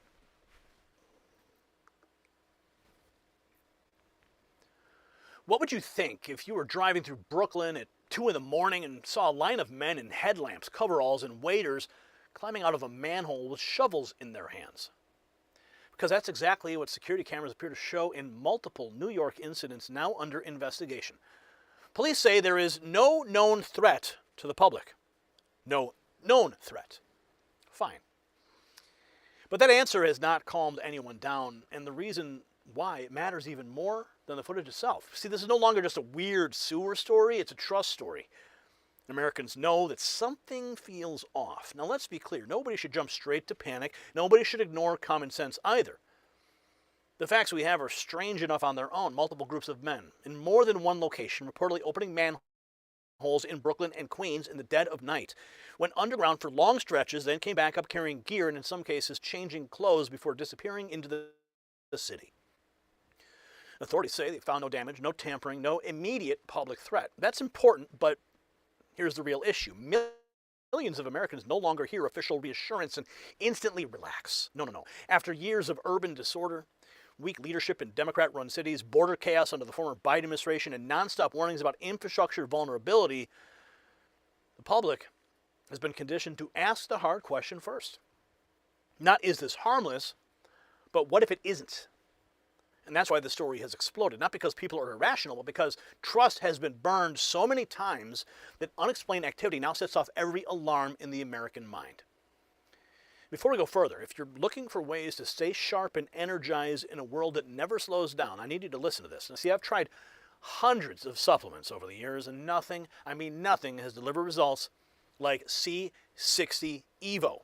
This Nobel Prize-winning molecule made lab animals live 90% longer. So to all my haters out there, I got bad news. I'm going to be around for 90% longer because I take 2 tablespoons a day. See, my brain fog's gone. Joint pain I've had for years virtually eliminated. My wife's skin looks 10 years younger. My energy feels like I'm 20 years younger. This molecule is 172 times more powerful than vitamin C. It's worth more than gold per ounce. Now, Chris Beery is the scientist behind this. He's been making this in his Houston lab since 1991. See, it's not just another antioxidant. It works at the cellular level. That's where aging actually happens. The Paris study, it showed the longest life extension in history, and now my family is living proof that it works. Visit c60evo.com/NNN and use code NNN for exclusive savings. Whether you want more energy, clearer thinking, better skin, sleep better, just to feel young again, this is your answer. c60evo.com/NNN. Use code NNN at checkout because 90% longer life starts with one decision. Don't wait. Transform your health today. Now, with that said, let's get back to why this bizarre New York episode hit such a nerve with the public. See, here's the twist. The media won't tell you. See, the most revealing part of the story is not underground. It's above ground. And the public reaction. The videos hit every psychological trigger at once. Midnight, masks, tools, tunnels, groups moving with purpose, and hours out of sight beneath one of America's biggest cities. Add in major international events approaching, and suddenly a local oddity becomes a national security conversation. See, that's where this gets very real, very fast, and very uncomfortable. Very uncomfortable for the people who's running these cities. So who are the men emerging from New York sewers at 2 a.m.? Videos showing random groups of men climbing in and out of New York City manholes in the middle of the night have gone viral, and of course the internet has filled in the blanks. Skywatch Signal writes that NYPD says there is no threat to the public, believes the individuals may have been searching the sewer system for valuables. After the video surfaces, emergency service unit officers reportedly entered the tunnels and found nothing suspicious. The city's Department of Environmental Protection also found no damage. Maybe that's why the whole story, you've got to admit, is still a strange sight. Here's some of the video and some of the latest news coverage. A mystery in Brooklyn. Why are people climbing out of this manhole? And what are they doing in the New York City sewer system? 1, 2, 3, 7 altogether can be seen coming out at this busy intersection in the very early morning hours on Friday. Some with shovels in their hands and flashlights. One nearly gets hit by a car. We need to know who they were, what they were up to. And it was a similar scene in another neighborhood of Brooklyn on Thursday. According to police, a car dropped the group off at 11 p.m. About 3 hours later, they climbed back out. During Friday's incident, police say the crew picked up this manhole cover and went down at 1 a.m. They believe they were looking for valuables that people flushed down the drain. It's a dirty business, and it's also a crime. Underneath New York City, a sprawling underground network of more than 7,500 miles of sewer lines. The Department of Environmental Protection warning it can be extremely dangerous between toxic chemicals and flooding risks. But there were no injuries during these incidents, according to the NYPD. Why is it a crime to go into a manhole? It's dangerous. It's the same as jaywalking or walking down the middle of a highway. So if they choose the wrong one, they could end up in real trouble. They could be electrocuted. They could be overcome. There's gas lines down there. There's electrical lines down there. Investigators telling NBC News they looked into similar incidents in the last 2 years, and in those cases, people were scavenging for valuables. Tonight, officials warning whatever is hiding in the city's sewers simply isn't worth the risk. Well, but that's only the beginning. The official line is probably scavengers, nothing suspicious, but the next report shows why New Yorkers aren't buying it. More surveillance video, more gear, still no straight answers. Even Fox News covering it, mole people, treasure hunters, something else. Police are investigating a string of bizarre incidents involving mysterious groups of people entering and exiting New York City sewers through manholes in the dead of night. Here's some more footage.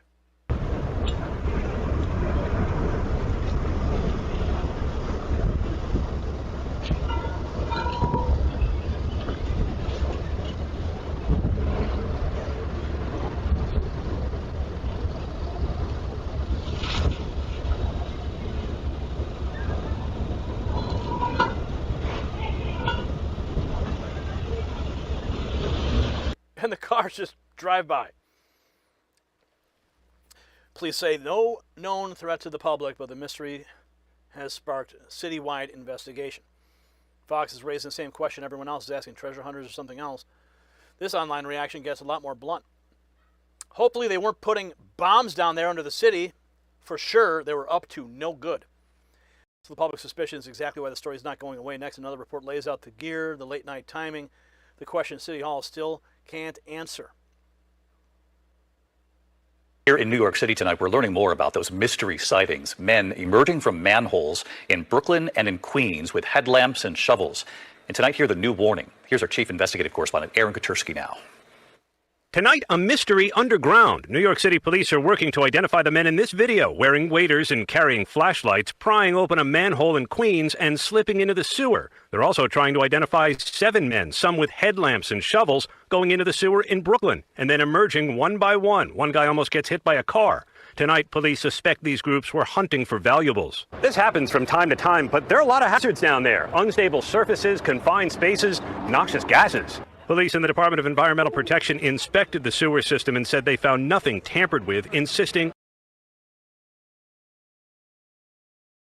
Police believe these urban scavengers pose no threat, but David, officials say entering the sewer system is both illegal and extremely dangerous. David? Dangerous, and those images are a bit unsettling. Aaron, thank you. So it's getting widespread coverage right now. ABC says officials insist it's safe, and infrastructure is safe, but images are still hard to ignore.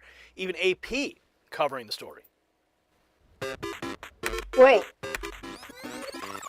Is that the Mario Brothers? A series of bizarre sightings of people popping in and out of New York City sewer system has police investigating. Security cameras captured at least 3 separate instances in Brooklyn and Queens, showing groups climbing into and out of manholes in the middle of the night. Some were spotted wearing headlamps and what looked like shovels and other tools. Authorities inspected the locations and say there's no damage to the sewer system, and police say they don't believe there's any threat to public safety, no injuries have been reported, and no arrests have been made. But officials are warning people not to try this. Entering the sewer system is illegal and extremely dangerous because of hazards like toxic gases and flooding. As for who these mystery sewer people are, the investigation is still ongoing, but we are having a debate in our office about whether or not they look like the Mario Brothers or the Teenage Mutant Ninja Turtles. So the Associated Press having a little bit of fun with that. Not sure that they should, but AP playing with the cute Mario Brothers jokes, but Americans watching are not laughing. Matt Wallace connects these sewer sightings to a bigger security failure with major crowds about to pour into the region. With the World Cup only days away, there have been repeated sightings of suspicious people coming out of manholes in New York City. The majority of attendees will be staying there. They are clearly planning something. Why isn't this being investigated fully? Do New York City Mayor Zohran Mamdani and Mayor Michael Gonelli actually have a real plan for the millions of visitors coming to the region? Why? This is why having incompetent idiots in charge of major cities is such a dangerous problem.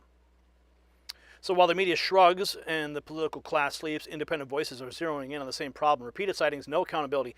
Up next, exclusive footage out of Brooklyn shows a group going back into the same manhole, hauling equipment back out. Here's more footage from Viral News NYC.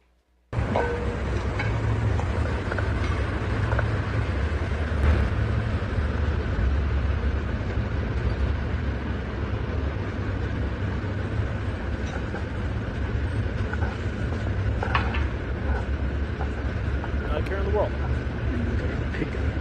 Pickaxe.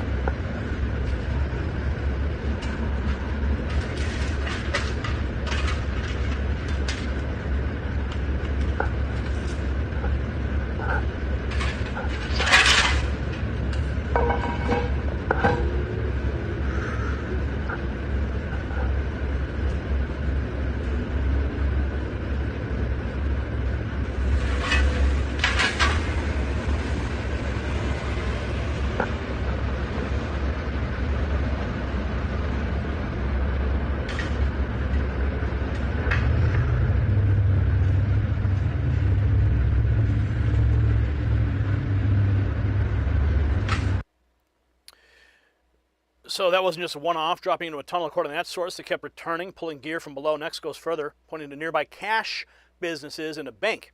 And that's where this looked like less exploring and more like a burglary setup. Viral News NYC.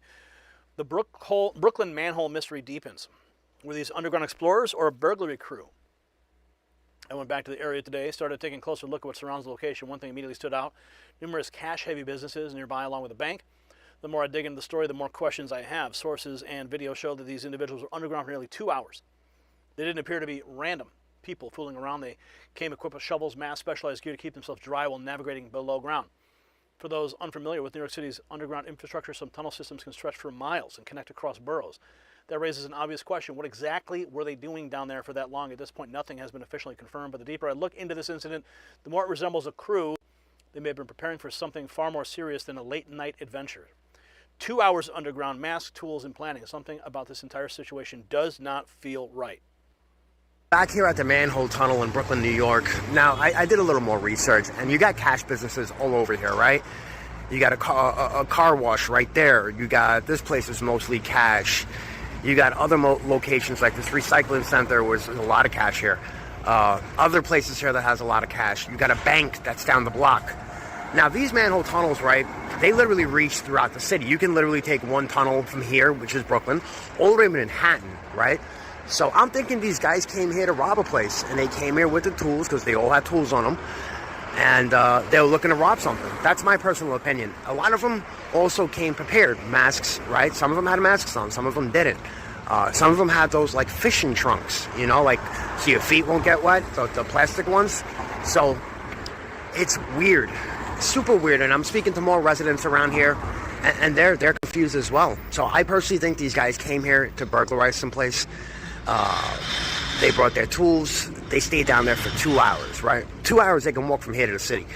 So the location they might have wanted to burglarize, we probably won't know because we don't know how far they walked. And I'm not sure if there's any security cameras down there, which most likely it should be. So, look, I'm back here, and I'm going to keep digging into this. Look, the men that were caught on video were either Hispanic or Middle Eastern. So it might have been a crew. Who knows? A burglary crew. I'm going to keep checking in on this. God bless you. Have a good weekend. So, burglary theory laid out in detail, 2 hours underground. Here's more exclusive video on McDonald Avenue and Avenue S in Brooklyn. 10 unknown individuals open up a manhole.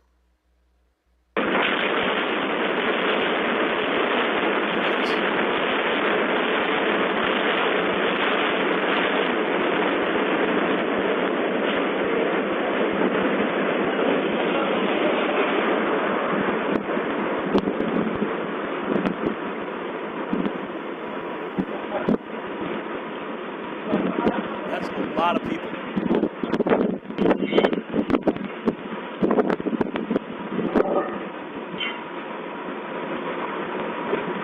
I thought maybe it's just like some YouTubers going underneath to do some exploring or something, get some content, but this is happening at a rate and at different locations that just doesn't add up.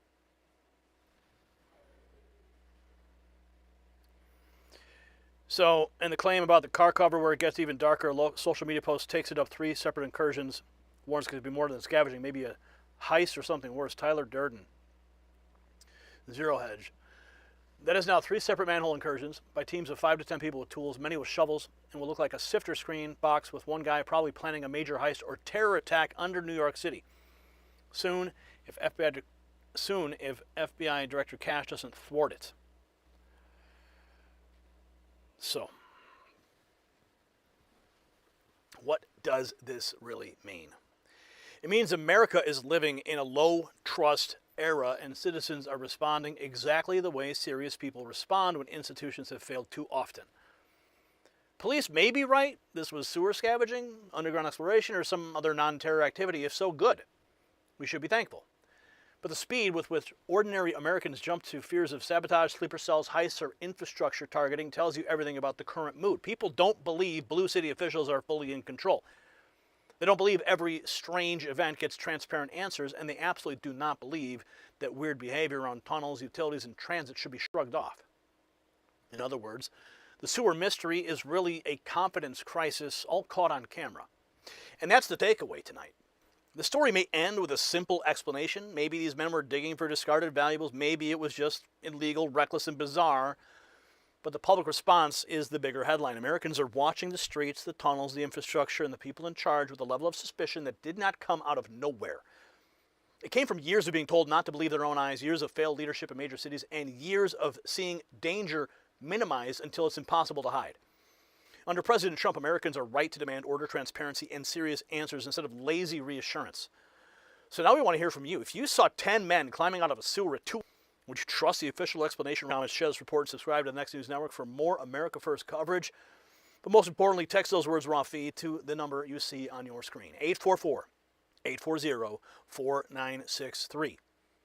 We're cutting out the middleman, going direct, right to you, right to your phone. We're not waiting for YouTube to send you a notification. We're not waiting for the algorithm to decide when to show you videos. We're sending you the news when you need it. This is how we stay connected. This is how we get the truth directly to you. Thousands of patriots have already signed up. I want you next. And celebrate America 250. Let's do it together.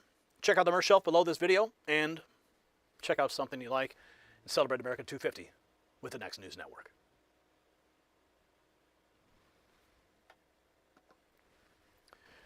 All right, folks, that is a wrap. What a show we've had tonight. Thank you for joining us. We started with the latest out of the White House with our White House report, and then we jumped into the Hidden Air Force records leaked, the archives about UFOs, Iran, the latest on the Iran deal, the attack in Kuwait, the TDS meltdowns in the halls of Congress today, the Ebola smuggling and the people getting arrested, America's greatest comeback happening now in D.C., and this bizarre sewer story. All of these things, they all connect to one larger picture. We're here. We're not going away. We're going to keep delivering you the news that you need every single day.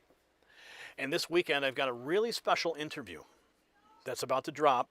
It's going to drop on Sunday morning with a man named Jason Jones with some breaking news that happened in Israel that will blow your mind. And we're going to talk about some of these stories that really deserve more coverage. Stories the mainstream media will never, ever tell you about what really happens in these war zones, whether if it's Afghanistan or Iran, Pakistan, Israel. These stories of lives affected and what Jason Jones and his organization, the Vulnerable People Project, is doing to help humanity. Absolutely riveting interview. So keep your eyes open for that this weekend. I want to thank you guys for joining us. Have a wonderful, wonderful evening. We'll see you right back here tomorrow. We'll be streaming on X at our Next News platform, at Trump Daily Post, on YouTube, on Rumble, and on Kick. So join us at any of those platforms, and we'll see you then.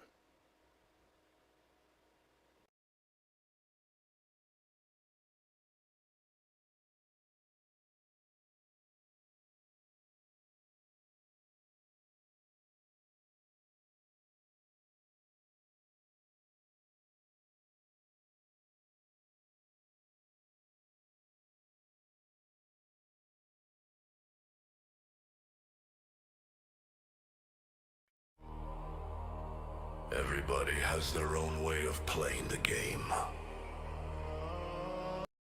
My way of playing the game is winning the game. They want to go and be victims? Good. Let's make them earn it.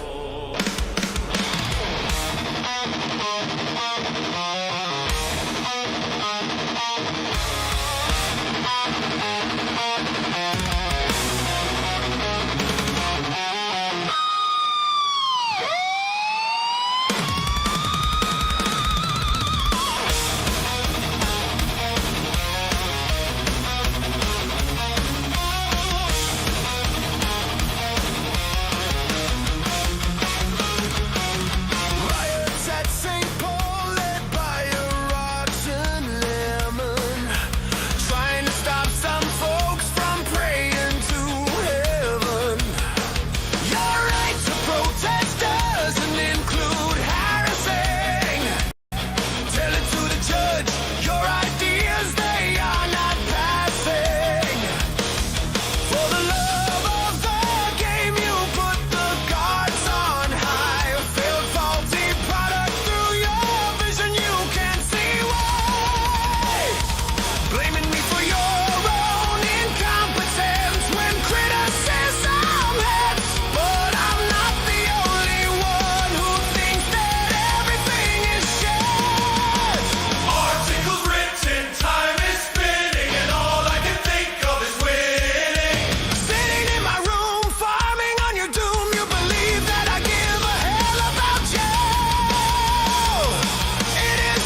the government to shame. Brain infiltration, arrested for wrongthink. Your purple-haired goth girl had become everybody's kink. Fraudulent healthcare, nobody to give the time. The repercussions leading to ice to clean the crime. Cornering a man, a weapon within his hand. Creating chaos and turmoil didn't go as quite as planned. So play the cards, you're in my court. If you deal your hand, it'll come up short. Scream and cry, you'll all complain. It's just my way of winning the game.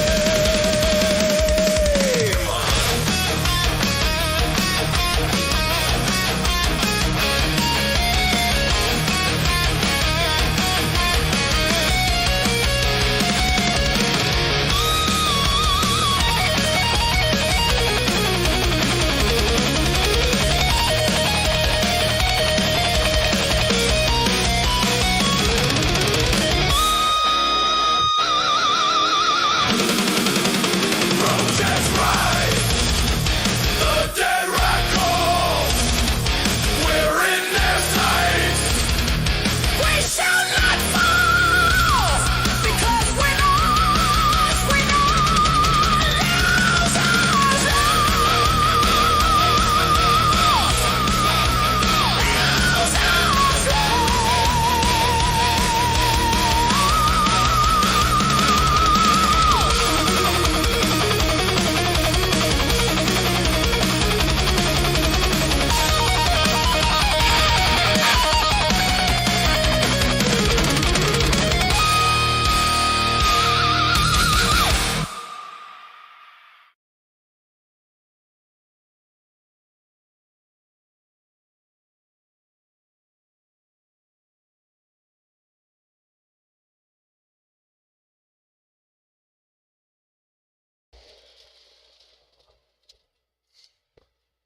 All right, everyone.